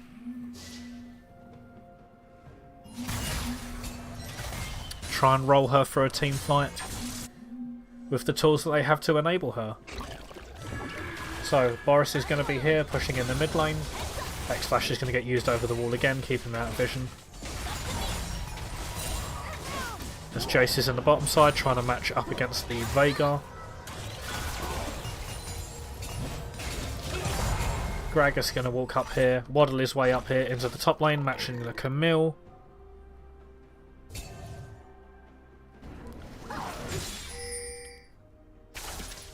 And it will just be your standard solo lanes in the side lane. Bot laners are going to be here in the mid lane as Hex Flash forward is going to land here onto the Zeri. Depth Charge is going to come through, followed by the Deadly Flourish. Nautilus is actually going to pick that kill up. Ultimate is going to come through from Jhin. It's going to land 1, it's going to land 2. Goodbye to Lulu, your health is gone. That's 2 quick kills. Over to the bot lane of CBS. The hook is going to land onto Maokai. I don't think they have the tank sets to be able to deal with this one. Are going to Bramble Smash the Cho'Gath back on. They are going to get the heal just as the Devour comes out. True Swede is going to pick that one up. Gragas is here. Does land a belly bot. And the cask onto 2. Everfrost comes through as well. Flash is going to come through from Lipsycat. Is going to pick up that kill there onto the Jace. Jace is, however, going to be able to pick up the shutdown onto the Jhin. That's a 3 for 2 in favour of CBS, but a big shutdown just went into Jace's back pocket. Yeah, you leave that wide open, they're going to shut that down straight away. Hello, Johnny. I didn't hear you come in. Hello. How are we doing? This is my brand new Very co-caster. I am going to be colour casting, so I want your Supreme League of Legends... Wait, when was the last time you played League of Legends? Give me a time date. Yep, sure thing, buddy. Anyway, so now they're going for Rift... Whatever that thing is. Rift. That is going to be the Rift Herald. That's what I said. Yep. Anyway, you got one of the words yeah. right. As that is actually going to be stolen away there by the Lulu. That's going to go into her back pocket as well, as the Zeri's going to go forward. She's going to land the ult onto 2. She's going to start hitting here onto this front line. Root is going to come through onto Lulu. Deadly Flourish comes out. He's going to land there onto the Jace. As a shutdown goes back into the Jace back pocket. Knockup's going to come through from the Cho'Gath as they get silenced. Devour's going to get blocked by the shield. The Saffron Mordu is low. He's going to get dropped there by the Zeri. No. Hill comes out from the Jhin as Deadly Flourish goes wide once again. Malka's going to come through. Bramble Smash over the wall. Is going to get flash followed by the Jhin. That is going to get picked up by the Camille in the backside as Zeri is just going to keep free hitting here onto the Cho'Gath. Yasuo is here, isn't able to get that 4th shot down onto anyone. That is 2 kills currently into the back pocket of Boris. There's another kill is going to come through here from the Zeri. Very nice belly bot forward there, and they are going to pick up 3 for 1 there in that fight with only the Maokai going down on their side. And CBS are going to limp away back to their base. They're definitely going to want to invest in boots for the movement speed. That's for sure. Yeah. Who doesn't have Yeah. boots, Johnny? They need better ones. They need better boots. Better boots. That's the key. What brands do they need? That's what I want to know. Yeah. Puma. Puma. Get a bit of Puma. Get a bit Puma of boots. Well, wait, no. Reebok Classics is what I want to see come out here for the side of Lost to Boris. I think I'll take him over the top. Yeah. Everyone loves a pair of Reebok Classics. Baron Rush in the Adidas Superstars. Exactly. What I want to see is I just want to see a bunch of Adidas tracksuits running towards Baron. Perfect. Perfect. He'll never see it coming. He'll never see it coming. Look, as we know, Russian invasions always go well. Yeah. So, Herald that has stolen away there from the Lulu and picked up by her is going to get dropped here into the mid lane, but the hook is actually going to land. Deadly Flourish comes through. Rooted. Goodbye. You are devoured. Will he get the charge down? Yes, but it's not going to be the turret as well. As importantly, the dragon is up. This is going to be a 4v5. They have lost their support for that charge onto the turret. Wouldn't be surprised to see Lost to Boris just give this one up. You can see they're not in position for it. They're not posturing around. Zeri's just taking a red buff. This could be a possible attempted steal. It looks like Gragas is just going to throw the cask over, but Smite is there for the Cho'Gath. Maokai is going to get stunned up here. Cask is going to come through. Here comes Camille. Hookshot, wall dive over the wall. Hextech ultimatum gets landed. They are going to dodge away from the Veigar ult, but are going to get dropped there on the backside there. Yasuo picking that kill up for their 9th of the game. And they will rush towards this Baron with less Adidas tracksuits than I would like. But it looks like it's just going to be a reset for them. They're not going to start this one up. As Gragas actually teleports here into the bottom side. Oh, Lulu. You can't be here. It's a bold move, Vizza, but let's hope it pays off for him. Well, Lulu's going to walk forward. Is going to get spotted out there by Little Sparrow. They're just going to land a hook, and that is going to be another kill. Lulu getting dropped for the 7th time this game, as Baron is actually going to get started here by the side of CBS. Lipsycat is going to expend their TP here into the mid lane and walk towards that. Lost to Boris do know that this one is going on, but Maokai is still walking forward from the base. Movement speed is too slow to be able to get here. Shock Blast is going to land, but isn't going to do too much. Should have got boots. Should have got boots. Should have got boots. 2,000 left on the Baron. Maokai's not here in time. That is going to get devoured. Zeri's here. Is going to drop the ultimate. Yasuo is walking away here on the Jhin, but doesn't actually have the flash to get away from. Doesn't even look like they'll need it as the knockup comes through. Killer's going to go over to the Cho'Gath as the depth charge is going to come through. Knock up the Jace. Goodbye. You are gone. Really beautiful. Here comes the ultimate Really out of the Jhin. Stun's going to come through. Good guy, Maokai. You are dead. And that is going to be 3 kills and the Baron in the back pocket of CBS. They're going to balloon their lead out to 5,000. That's 3 dragons in their back pocket. They've picked up the Baron. The resets are going to come through and they're going to get total control of this map. It's really looking very one-sided at the moment here, Vizza. It is indeed. Hopefully there's a bit of room to claw back, but the economy's definitely leaning one side. I can just swap it over real quick here. You can see that there is a massive advantage here for the AD carries. It is... You want to do some quick maths? 7. It's 3,500 on the side of Jhin. As we see, there is an engage here from Saffron Mordo in the bot lane. I don't think that Lulu should be here. I think she dies this one as Hookshot Wall Dive is going to come through. She has a Cho'Gath ult on her Q. Are going to get knocked away. Redemption to come down. It's just going to barely save her for the time being as the belly butt comes through, but here comes Hookshot, Wall Dive, stun. They're not actually able to finish her. Oh, that is so unlucky. Polymorph comes through. They're going to get belly bopped. And that is going to be the Camille going down. They put up a valiant fight, but in the end are going to drop as the mid lane inhibitor turret is going to get taken there by CBS. Cho'Gath pushing here in the top side, knocking onto this top tier 2 as the Shock Blast is going to come through and do absolutely no damage. Baby Cage is down. Zhonya's is going to get popped. There will be follow-up CC. They are going to just body slam their way out of that one though. No Veigar ult expended actually. I feel like they could have possibly finished off that kill, but hook there from the Nautilus is going to go wide as CBS are just going to go ahead, siege onto this turret. As Double Knocker comes through, that's actually going to land on Zeri. Deadly Flourish hits as well. Hook actually lands through all of them, bends the hook. That is going to be 2 quick kills going over to the side of CBS. Full shot there finishing off the Maokai, as it's not actually showing what's going on, as Gragas is there to just block absolutely everything else, and that's 2 kills over to the side of CBS once more. This will be their top lane tier 2. And this is looking like... And there goes tower. It really is a bloodbath at the moment. Yeah, CBS are just going to constantly just take away these turrets. They've got the Baron buff. It is going to be timing out soon-ish, but they are able to take away the top tier 2. They did get the middle inhibitor turret as well, picking up some kills on the backside of that one, and CBS are just looking like they're in total control of this game. You can see there at the top, they're just approximately 9,000 gold ahead. You've got Dragon up here in 50 seconds while they have total control of the map. Lost to Boris are going to have to contest that for the Dragon Soul, but their options now, are what can they do to claw this back here? What can they do to claw this back?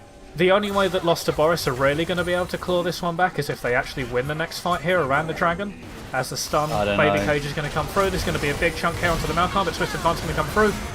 Here comes only onto one member. The real lack of boots in this fight. There is a real lack of boots. Jin here. Oh wait, it's going to be Flash here onto the backside. Not able to pick up the kill there from the Jace. Hook is going to land there onto the Maokai. Hook shot, wall dive is going to go wide, but Maokai should just get dropped as well. As Hexa ultimate is going to come through, and that's going to be the Q2 from Camille. He's going to get belly bopped here by the Gragas. Dash forward from Nazeri, but not able to finish that kill off. Beautiful escape there, beautiful escape. You're damn right it was. And that's 2 kills again over to the side of CBS, just picking up these kills. This is going to be the Dragon Soul, Cloud Soul going over for them. There is going to be no contest here from Lost to Boris. That is a big objective that they want. Baron's up next in 2 minutes. Base hasn't been broken, importantly, for Lost to Boris. They don't have super minions streaming in, but it is still looking quite dire for them. Not yet anyway. It looks like it will be, though, as Camille's just going to take a reset, possibly TP back here into the bottom side, as good old midget Vhagar is just going to get rid of this turret, delete that off the map. Going straight in my basket. It's going straight in. Look at this defense. It's poor. It's going to get broken through any second. Oh my god, it's like watching Man City. I don't know what you're on about, but it's the boots. It's the movement speed is far too low. It's the football.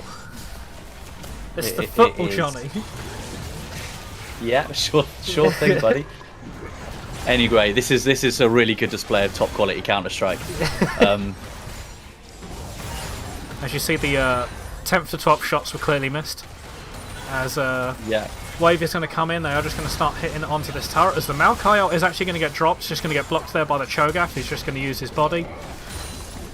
That great body of his, as Camille's knocking on this top inhibitor turret, not actually able to finish that one off, and Wave is cleared here in the bot side, but 40 seconds to Baron. I can't see Lost to Boris being able to get a contest on that one. The CBS are just going to come through here. Are going to take down this middle inhibitor. That will be super minions coming down through the middle inhibitor, or the middle lane, as I can get my words correctly, as top lane inhibitor turret gets dropped as well. Some professionalism, please. I'm very sorry. So yeah, they're definitely going to inhibitor is under threat. Zeri is actually going to get hooked. She is going to get killed. That is 4th shot into the side of your head. I don't even think it exists anymore. There goes turret getting dropped. Another hook is going to come out. That's going to land with Gragas.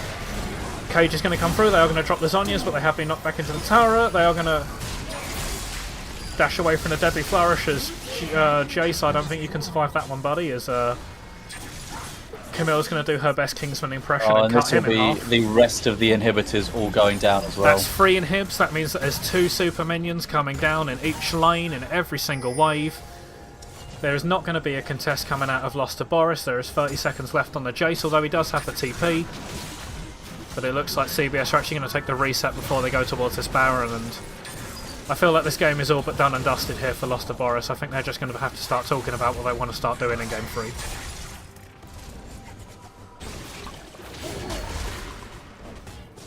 So here, Bean Johnny, how you doing? I'm good.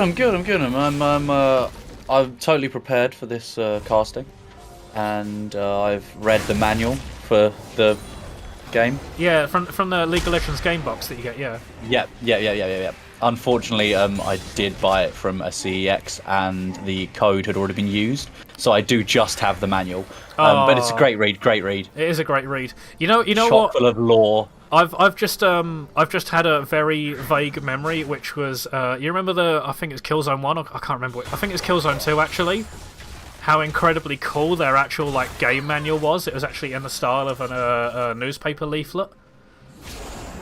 I don't remember that, but I'll take your word for it. And here I love goes that a takedown on Baron, and Yep. we'll be very surprised if this gets stolen. Absolutely not. There's no one there in the area to that donkey contest. poke. Exactly. Goodbye, Green Worm. You have been devoured. Cho'Gath is going to put you in his belly. I don't know how his mouth fits around it, but we'll take his word for that one as well. As the super minions Unhinges his jaw. Does it really need unhinging? Does anything need unhinging is the question Look I'd really at be that asking. big boy. You telling me that needs unhinging? That does not need unhinging. No. Well, it depends. It depends. Anything needs unhinging if you got a screwdriver. Exactly. As we see, wow, Gragas has actually just been cleansed there in the top side. As Zeri's just going to hit there onto Camille. Baby Cage is going to go down onto the Zeri, but there comes a flash forward. Twisted Advance comes through. Bramble Smash. Lipsy is going to be forced to pop that Zonya's, but you will be dropped straight after. But the minion's already knocking on the base. I think this is just going to be going down for free. Flash is going to come through from the Gragas there on the top side, but here comes a Camille. Goodbye to Lulu. Goodbye to your Nexus, and goodbye to your game 2. There we go. There's the end game. A piece, as everything is going to glitch out once again because I need you to go to that screen. There we go. I just need to change one little thing because I swapped it over too quickly. We need the post game, we need the match score, and then we need to edit that 1-to-1-to-1. There we go. There we are. Beautiful See? stuff. Beautiful stuff. Professionalism. It's certainly there. It's a profession. Well, so we can see a lot of kills, a lot of deaths, a lot of assists. But what's really important is that we acknowledge the friendships made along the way. And a short game, 31 minutes, very one-sided. It seems like Team 1 just really couldn't find a foothold there. Yeah, Lost to Boris definitely could, and they fell behind there in the early game. Just started giving over kills left and right. The game 1, they actually had pretty decent objective control, where they was actually able to fight around these objectives and pick up kills, but wasn't able to finish it off in the end. And just fell behind in the game and just kind of snowballed out from there. As CBS picked up every single dragon, they picked up the barons they needed, picked up every inhibitor, and was able to close that game out. A steamroll, as we'd call it, down in Soho. So we will try to get into game 3 as quick as possible. As I need to now go ahead and change all of my graphics. Oh no!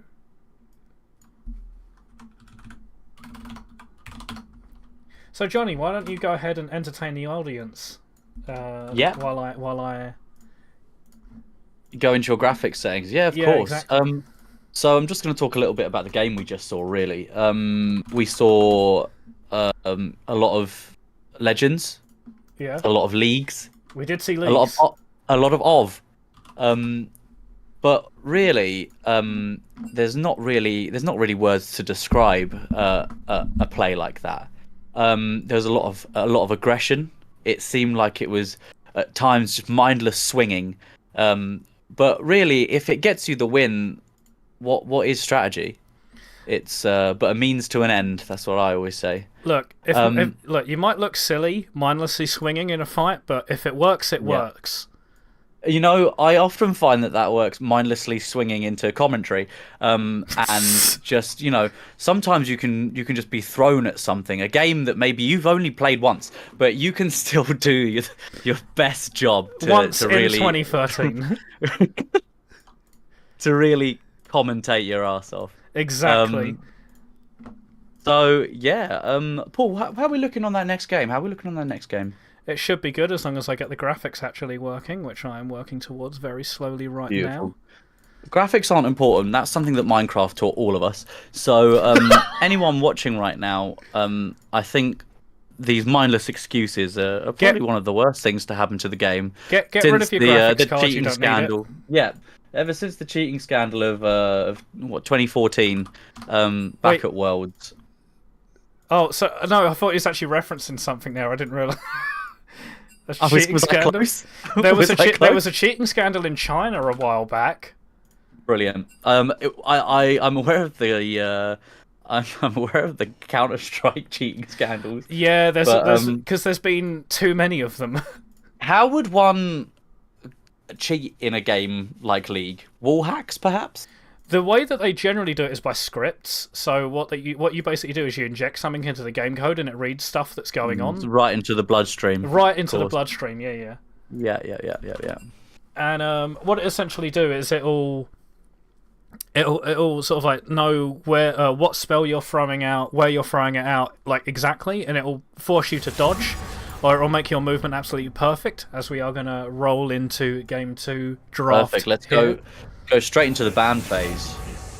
So we see same thing that we've seen in the last 2 games is Aatrox being taken away from Boris by CBS. CBS here on the blue side. And the Fiddlesticks ban, once again, like we've seen in the last 2 games, coming from Lost to Boris, taking that away from Inzornity Wharf, one of his comfort picks. Are you certain? And it looks like they're just going to roll back the bans. What's wrong? Can't Rolling say back the for bans me. indeed. Your commands tire me. But there is going to be the change from Lost to Boris here. They are going to be banning away the Vagar. Very good performance there in Game 2. I didn't actually give a Game 2 MVP. Who would you have given it to, Johnny? Twisted Fate. Twisted top Fate. Top guy, definitely not ripped from Gambit, and just really, all in all, a great champion. Yeah, definitely. You know, I think we should. You know, currently it's 2023. He's a gay icon alongside Graves. Yeah, it is Pride Month. It is Pride Month. Yes, it's key to support the community. You're damn right. Beautiful, just beautiful stuff. I'm just going to go ahead and give Game 2 MVP over to the Jhin. It is going to be Yasuo there on that Jhin, racking up 12 kills and most damage in that game, snowballing from the early game as Cho'Gath is again picked up here, probably going into the jungle for CBS as the Lulu is going to come through for Lost to Boris. They are just going to roll back this Lulu Zeri. So could we see the Jhin Nautilus come out again? I would like to see that. I think it's likely, really. I mean, you look at the previous games, you look at the stats, and on paper, the Jhin Nautilus play is something that's really within their wheelhouse, and it's something that CBS pull out often. Exactly. I mean, it worked last game, so it is a matchup that I enjoy. If it ain't broke, don't fix it. As it is going to be the pivot over to the Jinx. So we're getting some arcane representation up in here. Preach it, brother. Preach it. As most likely going to be an enchanter for Little Sparrow, buffing up that Jinx, getting the team fights rolling. As it looks like it will be the Sona hovered. Will we see it picked? It's just going to be an awkward little pause, and I'm just going to fill air. Yeah, it will be the Sona. There it is. Lock it in. These are the real plays that we gather for. Exactly. Lock it in. Lock it in, Grant. Lock it in, Chomper. Are you aware of the power of shadows? Well, actually, using shadows in this game gives you an advantage because it helps with your depth perception. That's exactly what I was talking about there. Exactly. I'm glad that you also are aware of the power of shadows. I am always aware of the power of shadows. Beautiful. Oh, a nice Swain ban there. Well, that's difficult to put next to each other. Swain ban. Swain ban? Those are the sunglasses I bought last year in Benidorm. Fear the shadows. My Swain bans. Incredible. As real quick, I just want to touch on the Pantheon pick. It was picked up for Lost to Boris in the game 1 and did exceptionally well in that top lane. Most likely going up there again, but they are blinding it. As we see the Ornn ban coming out as well, taking that away from Saffredormu. Classic ban there. Classic ban that we would see commonly in this tier of game. Exactly. Ornn is always there. He comforts me when I'm sleeping. Yeah. He's just... With his beard and his anvil. He's just ready. He's always ready. As the Maokai band is going to come out from CBS, it was picked in the last 2 games from Lost to Boris, and they did have a very good performance on it. MVP of Game 1 as well. So they're really playing now Lost to Boris with one hand tied behind their back almost. If they don't have another champ to really replace that ban, then they could find themselves in hot water very quickly. It has performed exceptionally well so far, so we will see what they pull out here in the jungle. As it will be the Udyr, actually, not a pick that we've seen recently. Throwback to... Interesting. oh my god, I forgot his name. Sean Barker, there you go. Shout out you, Sean Barker. Oh my goodness. But it will be the Udyr picked up. It's not actually something I've seen for... I don't know, since the start of the year, realistically. Is there something going on that we don't quite know about? Oh, a nice Could just be a comfort Seraphine pick there. Yep, Seraphine picked up. Comfort going over to Lipsycat. It's going to be double Enchanter composition for the side of CBS. Looks like it's just going to be a Jinx Hyper Carry comp with the 2 Enchanters there.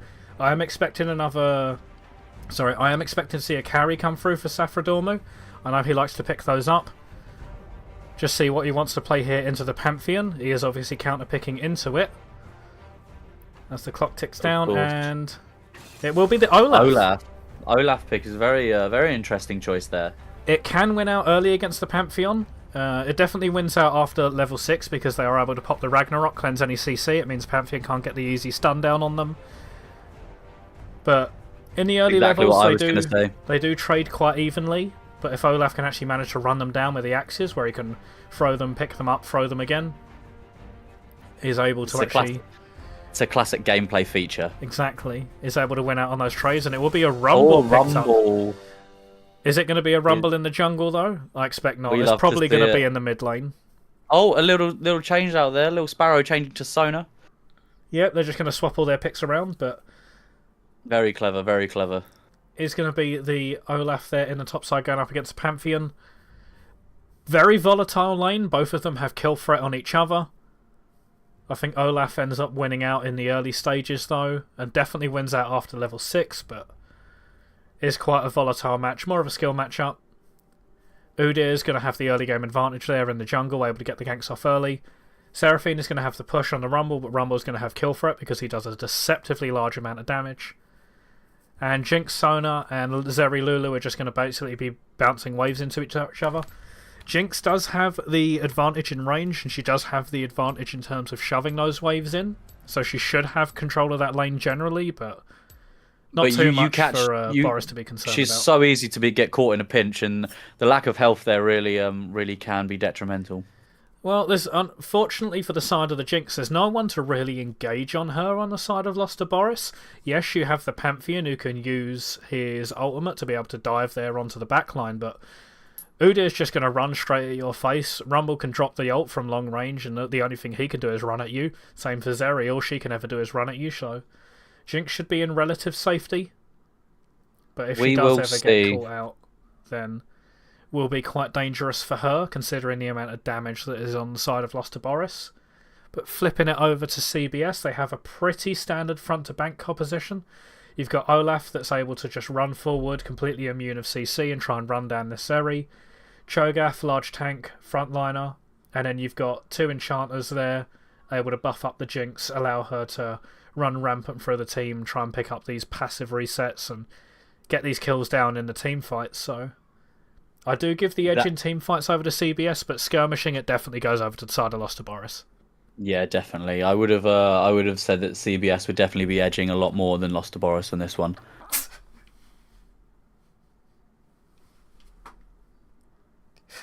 Oh Christ! Yep, I'm good. Yeah. Yeah, I'm good.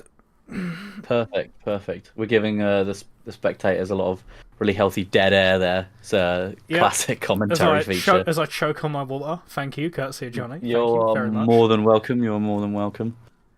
So running into these lanes, mentioned before that I do believe that Olaf is going to have the advantage here.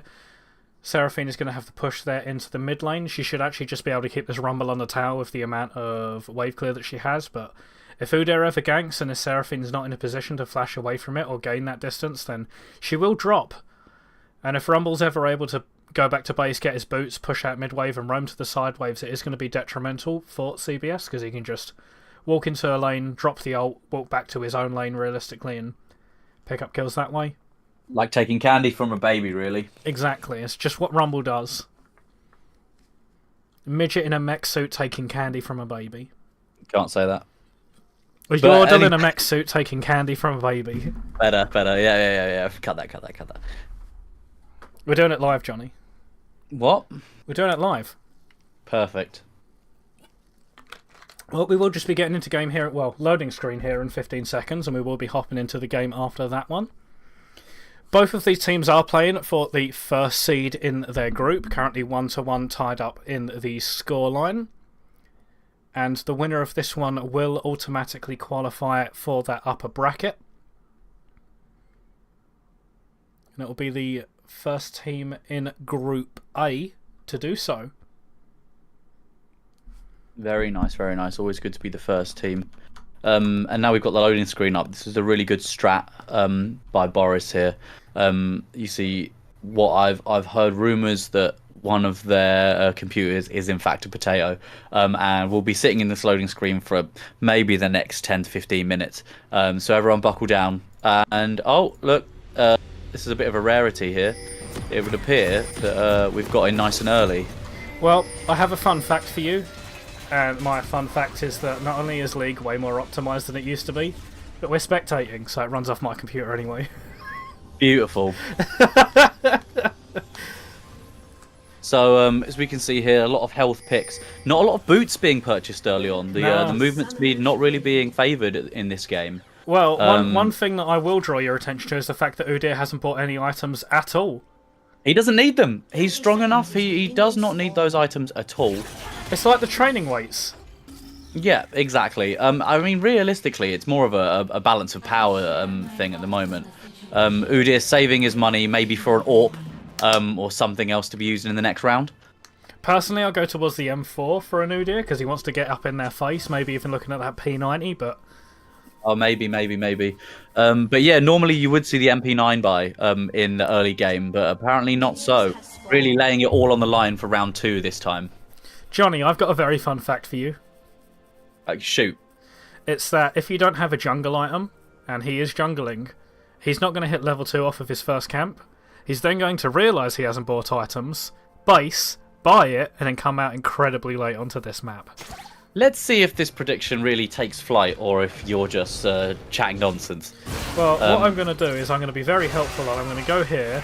He's going to realise he's doing absolutely no damage to these camps and taking way too much. And, oh yeah, he's really struggling there. This could really go very wrong for him here. Oh, this could go incredibly wrong for him here. They are going to finish off the last of these camps, but wait, are they going to die? This is.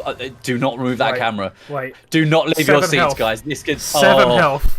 Oh, it's a really lucky save there. That could have been very, very bad for Udyr. Well, I think they have realised. Yep, there goes the He has realised, and he is sitting there now going, "Oh dearie me, oh dearie me, oh dear, it is Udyr," and So they're really hurting themselves really early in the game. Well, that's going to be the ignite there, drop from the Pantheon. They do have the flash, they do have the Q available. It's going to be a flash. Really nice sidestep there from the Olaf, missing out on that execution damage.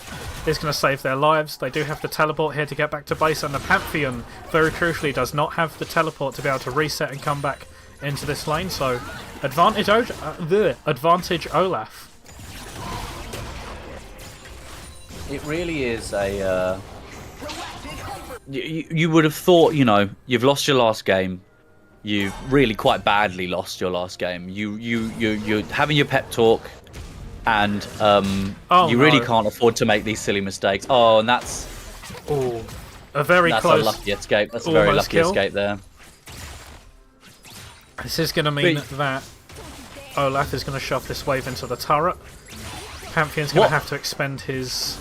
No, sorry, he doesn't have the teleport, so he's just going to have to walk his way all the way back to this top side, as the Olaf is probably going to proxy farm this wave. So, Vizza, what can we imagine the reasoning behind forgetting to make that purchase is? Surely that's something you do straight away. Perhaps they had a hot pocket in the microwave and they had to quickly go and grab that, or maybe they or burn their something mouth eating the hot pocket. It happens. It happens. It's a rookie mistake, but you know sometimes you get that domino effect. One rookie mistake leads to another, and then you're out trying to farm, but you don't have the items to do so, and you almost get killed by little minions. Have you seen the fact that the parent company of Hot Pocket, I can't remember, I think it's Kroger? Unless I'm just like pulling that out Could of be. nowhere. Could be. They started getting sued a bunch because people were burning themselves quite severely on Hot Pockets, like getting third-degree burns in their mouths. That's yeah.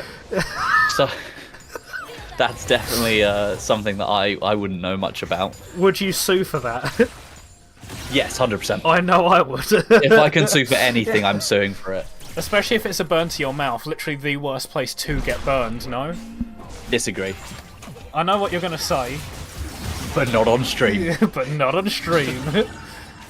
Anyway, so we've got some standard minion farm going on here. Well, what we do have is we have Cho'Gath here coming up into the top side. Pantheon, you have no flash, you are going to get knocked up. Olaf is going to start well into you. Silence, they are going to pop the E, but the Q is going to come through. There's the undertow from the Olaf, picking up that kill. First blood over to the Olaf, you are correct. This has been a very painful start there for the Pantheon. They wasn't able to pick up that kill there, level 1, to be able to get that first blood. Didn't have the teleport to get back. They are dropping experience, they are dropping gold, and that kill is only going to set them behind further. Boris seems to be really struggling on this one. CBS taking a nice early lead, the economy's starting to lean their way. It's really, it's not a great time to be the other team. It is not. It is not a good time to be Boris right now, as you can see Never that they have are. They are losing out in CS in the mid lane, 10 CS down. It looks like Lost to Boris are going to be able to pick up this dragon here as slowly as it does go down. So they will at least pick that up as a consolation prize, but already being 1,000 gold down 5 minutes in, 5.5 minutes in is a very painful prospect. What's your opinion on Dead Air? As we might not need it, as Udyr is going to run in here, but doesn't have the flash. Beautiful stuff. We've got a little fight down bot lane, little fight up in top lane. Really just fights everywhere. Zeri is struggling with this one. Zap is going to connect, but Udyr is here just to dissuade the rest of that one.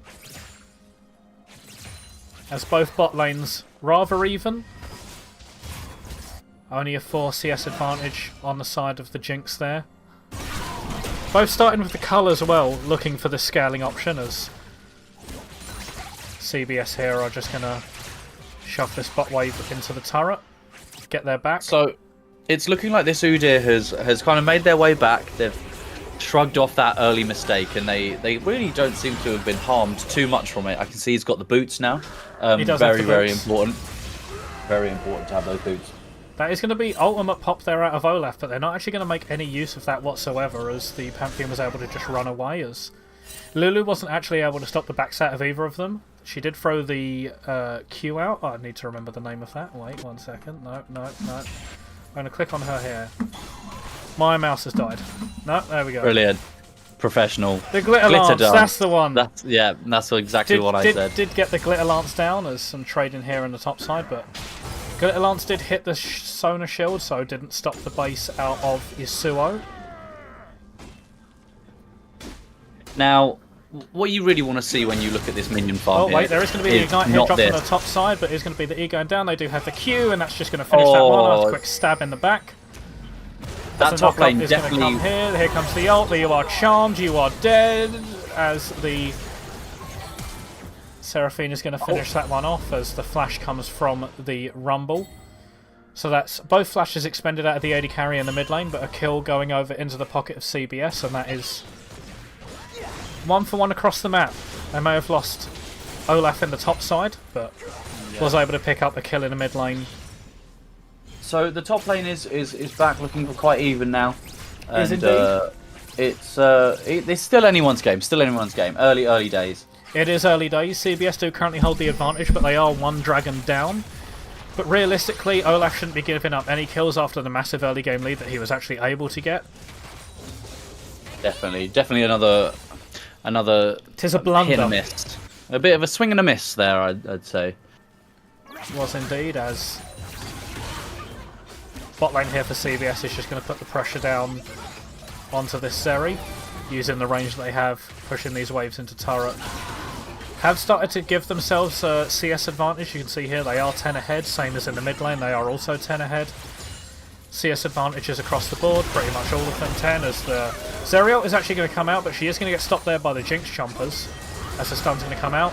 CC immune here from the Olaf, that is going to fade away, and Pantheon's just going to flash away from the Rupture out of Cho'Gath. A really beautiful move when seen done correctly. Exactly. And I think that's the important thing to remember. It's like watching high-level snooker. It's just always on the edge of your seat. Back of the net, that's what I always say. Back of the net as the Chompers are going to land there onto the Lulu. Dash forward there from the Zeri, trying to get the damage down. Jinx rockets are going to start coming through, hitting onto both of the members. Lethal tempo stacked up, but the trade will fizzle out there. So things going in CBS's favour generally. You can see there that they are onto the Herald, as there will be a gank here into the mid lane, but Udyr is not actually able to get that one off. As Herald is going to go down there. What's that? I said it's going straight in the gank bank. Oh, okay, yeah. One to memorise. As Cho'Gath there was actually able to pick up the Herald. So, 2,400 gold lead for the side of CBS. They have got CS advantages across the board. They've also got XP advantages largely across the board as well. So they have put really themselves up to be another really one-sided game here. No, not time controls. Objective. There we go. I need those timers. We do have Dragon up here in 20 seconds.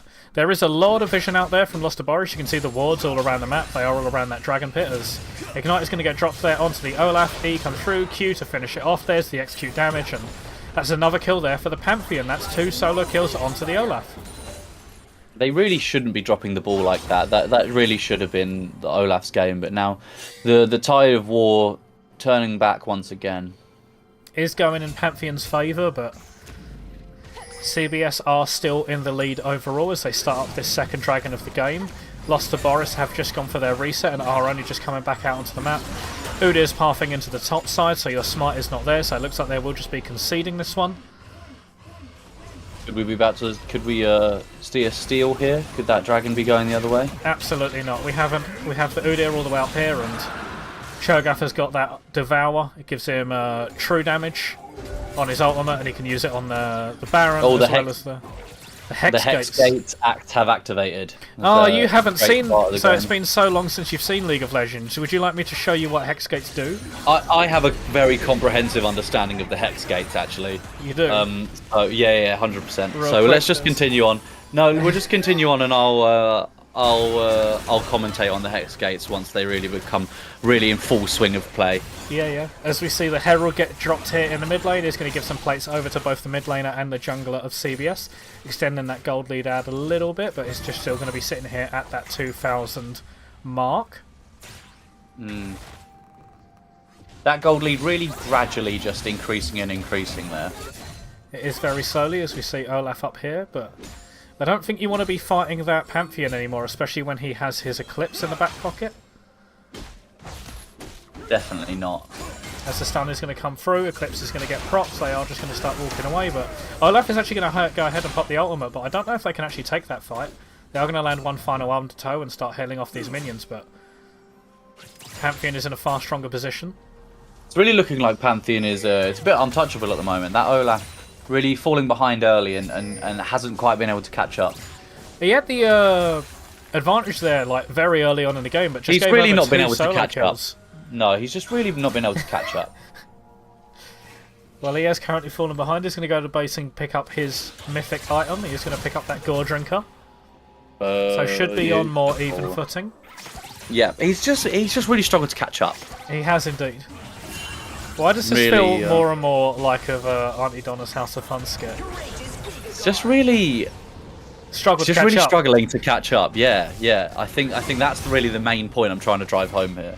Exactly. This is just going to be the ult coming out of the Pantheon. Is going to dodge away there from the knock-up and not get that one cancelled. As here comes Udyr, and it's just going to run straight to the Chompers, and nothing is going to happen from that. That is going to be the Flash and the Ghost expended out of the Lulu and the Udyr there as well. For both Flashes on the side of CBS, you can see that they're both on that timer.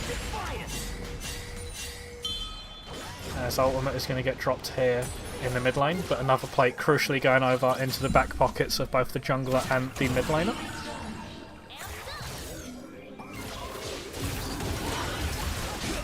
Trading here on the top side. Olaf is actually looking to proxy. It looks like Pantheon is just going to run past him, pick up the wave himself.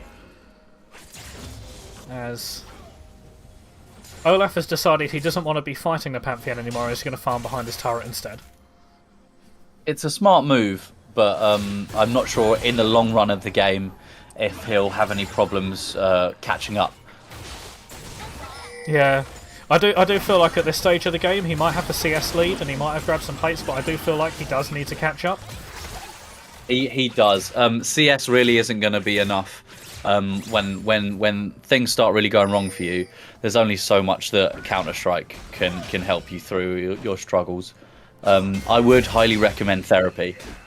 I have a plot twist for you. Oh wait, as Undertow is going to connect. The Olaf does have the Ghost and the ultimate. They are going to pop both of them. They are going to run forward, but he's going to take a some tower big damage shot. from the tower. Spear comes out, but isn't going to finish them off. And things will back away here in the top side. I've actually got a plot twist for you that is going to turn it even more into a house, Auntie Donna's House of Fun skit. Go for it. The Olaf is actually ahead in gold. Beautiful. So the Pantheon is really struggling to catch up. Yeah, so the Pantheon's really gonna. He's Olaf's low health, and it could all really go wrong quite quickly. Well, there is going to be a flash Q come out for Pantheon right now.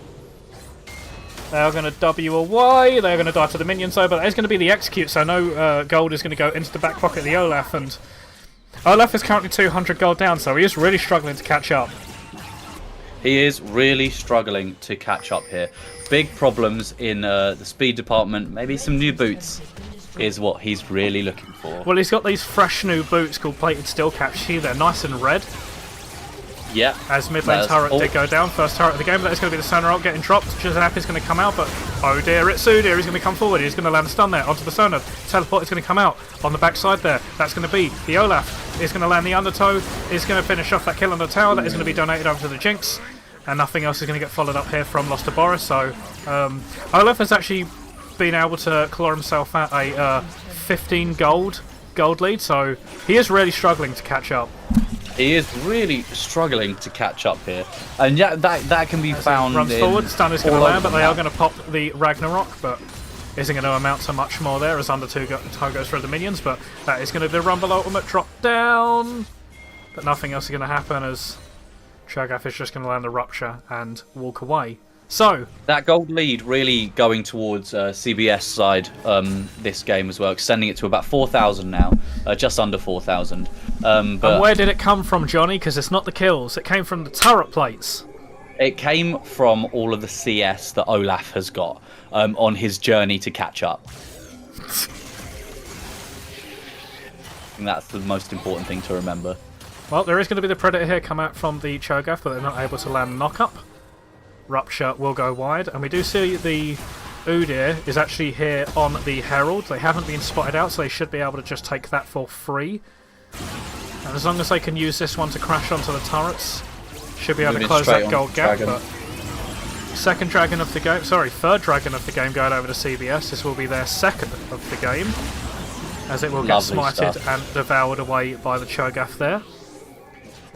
As Udyr was able to pick up the Rift Herald on the other side of the map. So, trading objectives on the opposite sides, but I think the Olaf is going to be in a little bit of trouble. This is going to be the Ghost coming out here from the Udyr. The Ragnarok is available, however, so they should just be able to cleanse the stun.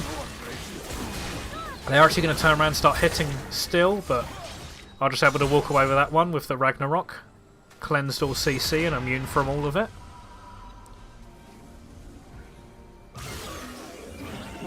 Oh, he's coming back in for another taste of the fight. Well, he doesn't have the Ragnarok this time. He doesn't have any way to cleanse the CC. He can be disabled. Oh, and no. Will we see anything? some standard waiting game happening. There here. is some waiting. There is going to be the Udyr coming up here onto the top side. He doesn't have the Ghost available, but here comes Pantheon from the bush. Ignite's going to get dropped. They're going to land the stun. Ghost has been used here from the Olaf. They are going to try and turn it. Here comes a flash from the Sonar. They are just going to come through. Olaf is going to land the Undertow, pick up that kill there onto the Pantheon. They're just going to carry him running forward. Jinx ult is just going to go wide, but that is going to get picked up there by the Sonar. Udyr's going to get dropped. Rupture's going to go wide of the Lulu, but they are silenced. Zeri's going to run forward. She's going to pop the ultimate, try and get this damage down onto the Jinx, but the Zap is going to land. They are going to flash away from the Rupture, but they are just going to get finished off there in the end, as I think the Rumble's going to die for no reason. Okay. Oh, this is definitely not looking very good for Boris on this game again. Yeah. CBS really running through, swapping around these fights. It's just, I think Boris is going to have a really tough time trying to catch up. Boris are indeed going to have a very tough time trying to catch up. You can see it's a very poor start for Boris, as Pantheon's going to come in, try and land this kill there onto Yasuo there on the Jinx. They do have the Q available. I'm finishing off that one. 600 gold into their back pocket, but they are going to get feasted by the Cho'Gath. Not a fight you want to take on your own. They were able to pick up the shutdown, so they were able to get a decent amount of gold go back in, as Rupture's going to land onto the chickens, pick up a few of them, but... Pick up those chickens. I love chicken. I had chicken earlier, Johnny. I had a roast dinner. Did you? I Lovely did. Stuff. I had a brilliant roast dinner. I made a nice risotto. You had a risotto. Oh, what did you have in your risotto, though? Just some prawns, really. You had a prawn risotto? Yeah, well, no, it was like a... I don't know, it's like a seafood thing. Seafood You think risotto. I know what I'm cooking when I make food? I do not, but alas, there will be a Ragnarok here using the top side, but there will just be a Rumble cooking him, frying him, and that will be the first kill of the game for the Rumble. Perfect stuff. And you can actually see now Boris slowly starting to catch up. And that's definitely something that we didn't expect to see after the last game, after their not it just they kind of got steamrolled last game and it wasn't brilliant. But this game we're seeing a bit more passion from them, a bit more fire, especially from Rumble. Yeah, it's all starting to take shape, and now let's just see if they can really catch up. I mean, we did see the Herald get used there on the top side. It isn't going to be used to actually take the turret down, as you see that Cho'Gath is just going to hit the eye on Shelly and dismiss her. But still, 6,000 gold lead in favour of CBS. Boris are 1-1 in the series, great. but are trailing. As Zeri's going to go forward, he's going to dash forward, but Jinx ult is going to come through. That is going to be the Super Mecha Death Rocket, not able to actually pick that up at the end. But one thing I do need to highlight is that this Pantheon is now down about 1,000 gold, so he's really actually struggling to catch up, get this lead back for himself. Once you lose your momentum, it can be really tough to catch up. True. And you've just got to try and claw your way back there. Udyr going for some buffs there. It's like breaking your leg in a 100-meter sprint. It doesn't do you any good. No, it really can hinder your ability to catch up. It does. Not impossible if you've got drive and passion. Not impossible, but if you don't have that real raw drive to catch up, you'll just fall behind, and then you'll drag the rest of your team with you. Well, it looks like it is going to be a fight over the fourth dragon of the game. CBS are going to be looking for their third and putting themselves on soul point. 20 seconds until that comes up. As you see, they've been able to get control of the area. Boris are sat behind in gold. You can see here they are pushing for the fight. Rupture is going to go wide, but Undertow is going to land onto the Lulu, chunk her health out a little bit more, and they are really just trying to bully them off of contesting for this dragon, as Lost to Boris are just going to back away, aren't going to look to be contesting that one. As Pantheon did actually ult in on the top side of the map there. We'll go ahead and zoom that out, but Lost to Boris might be contesting this one. This is going to be soul point. Over to the side of CBS. Contest at this point. Lovely stuff. And that's just another small lead that CBS are getting that's really going to make it struggle to catch up. You know when I mentioned earlier that if you break your leg in a 100-meter sprint, it's not impossible to catch up? Well, it reminded me of a story, as we do see Rumble flash away from the Rupture there. Would you like to hear the story? I would love to hear the story. So, you know wrestling. I am aware of its existence. Are you aware of all of the incredibly insane stories from wrestling and just wrestling figures? Can't say I'm aware of all of them, but I am aware of Dwayne The Rock Johnson. So you wouldn't, or maybe would have heard of the guy that owned a wrestling business, made his sons wrestle pretty much every day, and when one of them broke his ankle, he paid a doctor to fuse it back into the walking position to force him to wrestle. Beautiful. That's determination. That's really, really good stuff. Really good stuff. It warms the heart, really. Now, how bring that anecdote back to where did that come from? I'd just like to know where that came from in this environment. Well, you see, in these wrestling matches, it was actually really difficult for him to catch up. Of course. Okay, I'm following you now. So it's looking like CBS are going to start potentially having a look at Baron, which may be a little too early in the game for that, but we'll see. We'll see what they can do. They do have the gold lead to be able to actually get it, as we see someone trading here in the top side, and Olaf just going to try and heal this up, but Pantheon does have the ability to actually go for the kill here. Ragnarok is available as well as the Ghost for the Olaf, but they are just getting absolutely murdered here in this bottom side as Shagath is just going to walk forward. Rupture is going to go wide there of the Lulu. She's going to flash over the orb. It's going to be a flash. Follow both Seraphine and the Sonar Ops connecting, but it's going to be flashed away from the Zeri. They are just going to pick up the kill in the bot side. It looks like Olaf was able to just kill the Udyr for free, and they was able to pick up the Zeri, the Lulu there on top of the fight, and this should just be a free Baron over to CBS. You can see Jinx started hitting it over the wall. They're going to go over there with a blast cone and start this one up. Rumble is in the area, but he does not have the ultimate. Still half the cooldown left on that. So I am just going to... 30 seconds left on that one. Pantheon is here in the area, but Olaf isn't. This is going to be an attempt at a steal maybe from the Rumble, but not going to amount to anything as the bot lane turret goes down, and Shogaf is just going to take that one easily away. There. So now let's see if they can really put the pressure on now that they've got their Baron buff. And they should see if they can push forward. Well, they've got the Dragon Soul up. 2 minutes left on the rest of that one. I've just picked up the Baron. They are 10,000 gold in the lead. They're in a very strong commanding position, and Johnny, I'm just starting to just only now get the feeling that Boris are really going to have a tough time trying to catch up. I was just about to ask you that question, but there is going to be the engage here from the Pantheon. They are going to pick up the Sonar on the backside of the fight, but Jinx is going to return with the Rumble. Just going to kite backwards, pick up the Pantheon there. Oh god, it's just an absolute slaughter. Jinx has got the resets. They are going to get knocked up. That's going to be a triple kill for the side of the Jinx, and they could actually just end the game right here, right now. Do have a minion wave coming in the mid lane. This is going to be the inhibitor turret in the mid lane going through. Inhibitor is short to follow. Goes to hit on the Jinx. And then they're going for the other inhibitor. There's 20 seconds left on the members of Lost to Boris. Almost all across the board. They do have the Baron buff on their minions as well. They are going to start streaming into the mid lane. It is going to be the Udyr here to defend, but they are incredibly far behind.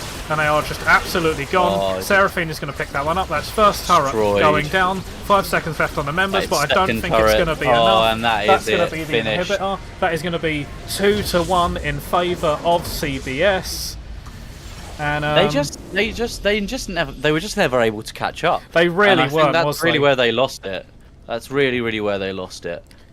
If I was to ask you to give an MVP for that game 3, who would you give it to? I'd definitely say Olaf. Really, he started from behind. He actually did catch up. He caught up healthily. He did indeed catch up, and he did catch up. So yeah, I definitely think Olaf or Jinx, even the 5-1 KD there. Really, really healthy stuff. Really healthy numbers there. I would indeed go ahead and give the MVP to the Jinx for that game. Had a very good performance there in the bot lane, following on for their very good performance from Game 2. So I think I'm going to have to give the overall MVP of the series over to Yasuo, playing the Jinx as well as the Jhin. And it looks like we've got an interview here for the support of CBS. Little Sparrow, introduce yourself to the stream. Hello, everyone. You're probably used to hearing me on the stream when there's a broadcast. Well, we have some questions for you, sir. We do indeed. Game 1. What happened? Why did you run Okay. double invulnerability bot lane? So it's a combo that our ADC has run a couple times. Well, not with Tarek sometimes, but the idea is with Kindred bot, you basically play aggro with the jungler and the support. You get them a couple of stacks, and it's when they dive on you, you're an ADC with your own invulnerability, and then you can just drop it, followed by Tarek. We hadn't practiced the combo enough, so we were trying it out a bit. Because another good interaction with Tarek plus Kindred, I think it happened about once or twice in that game, is when Tarek has his W on Kindred and E's, Kindred can just basically jump forward to guarantee the hit. We did see that play out at least one time in the bottom lane, leading to a kill.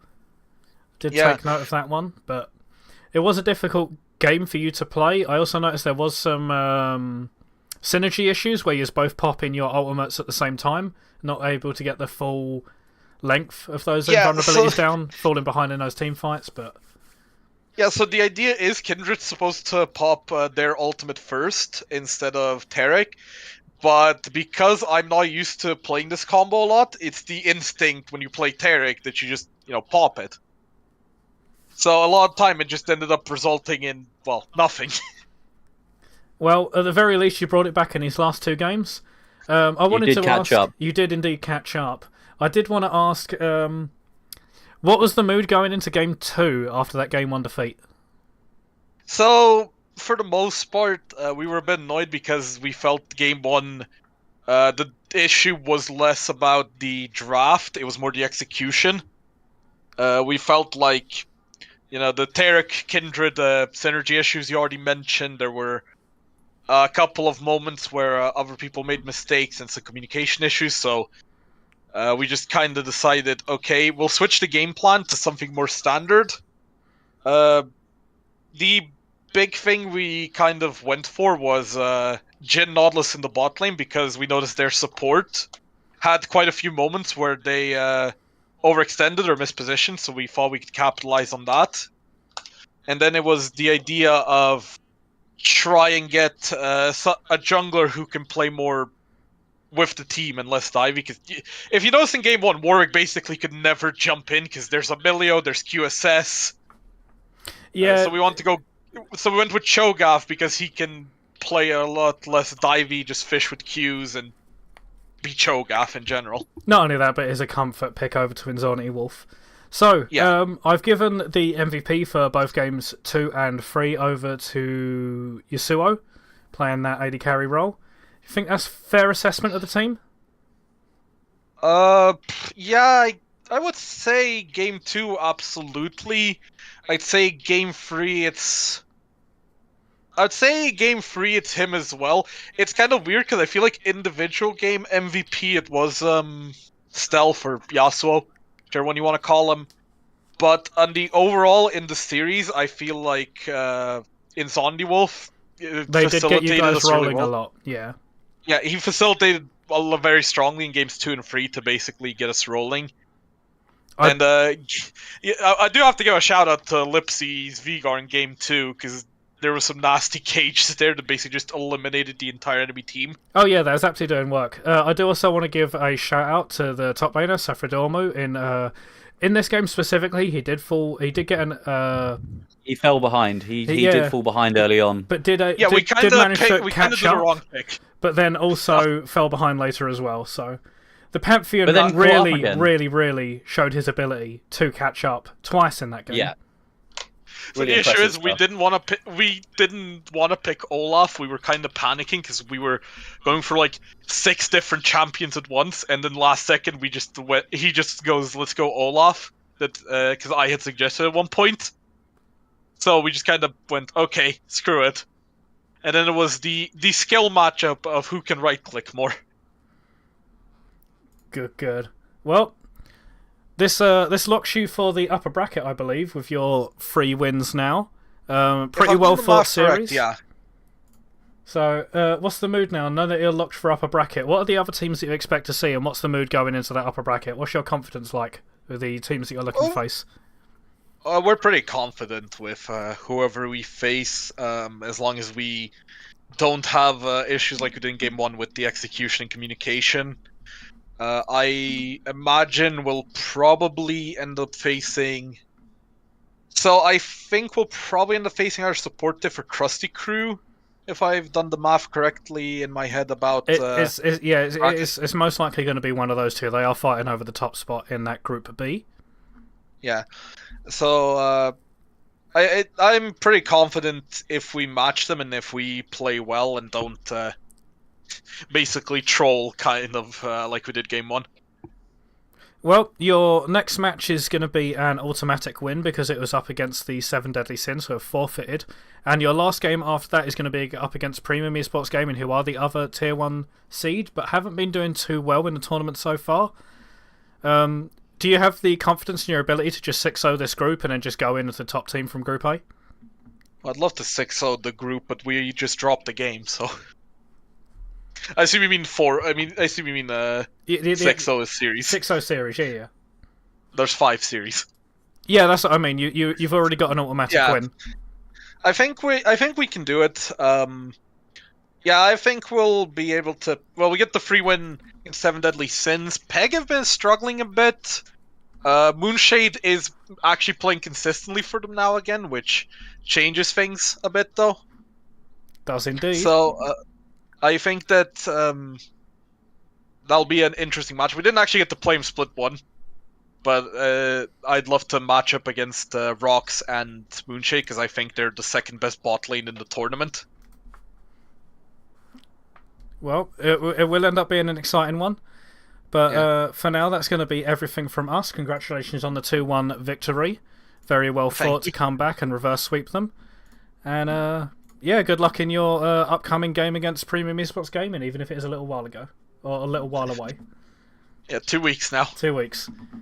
But that will be everything from us. I would like to say goodbye from myself, Fizzer, and my lovely little culture here, Lil Nacho.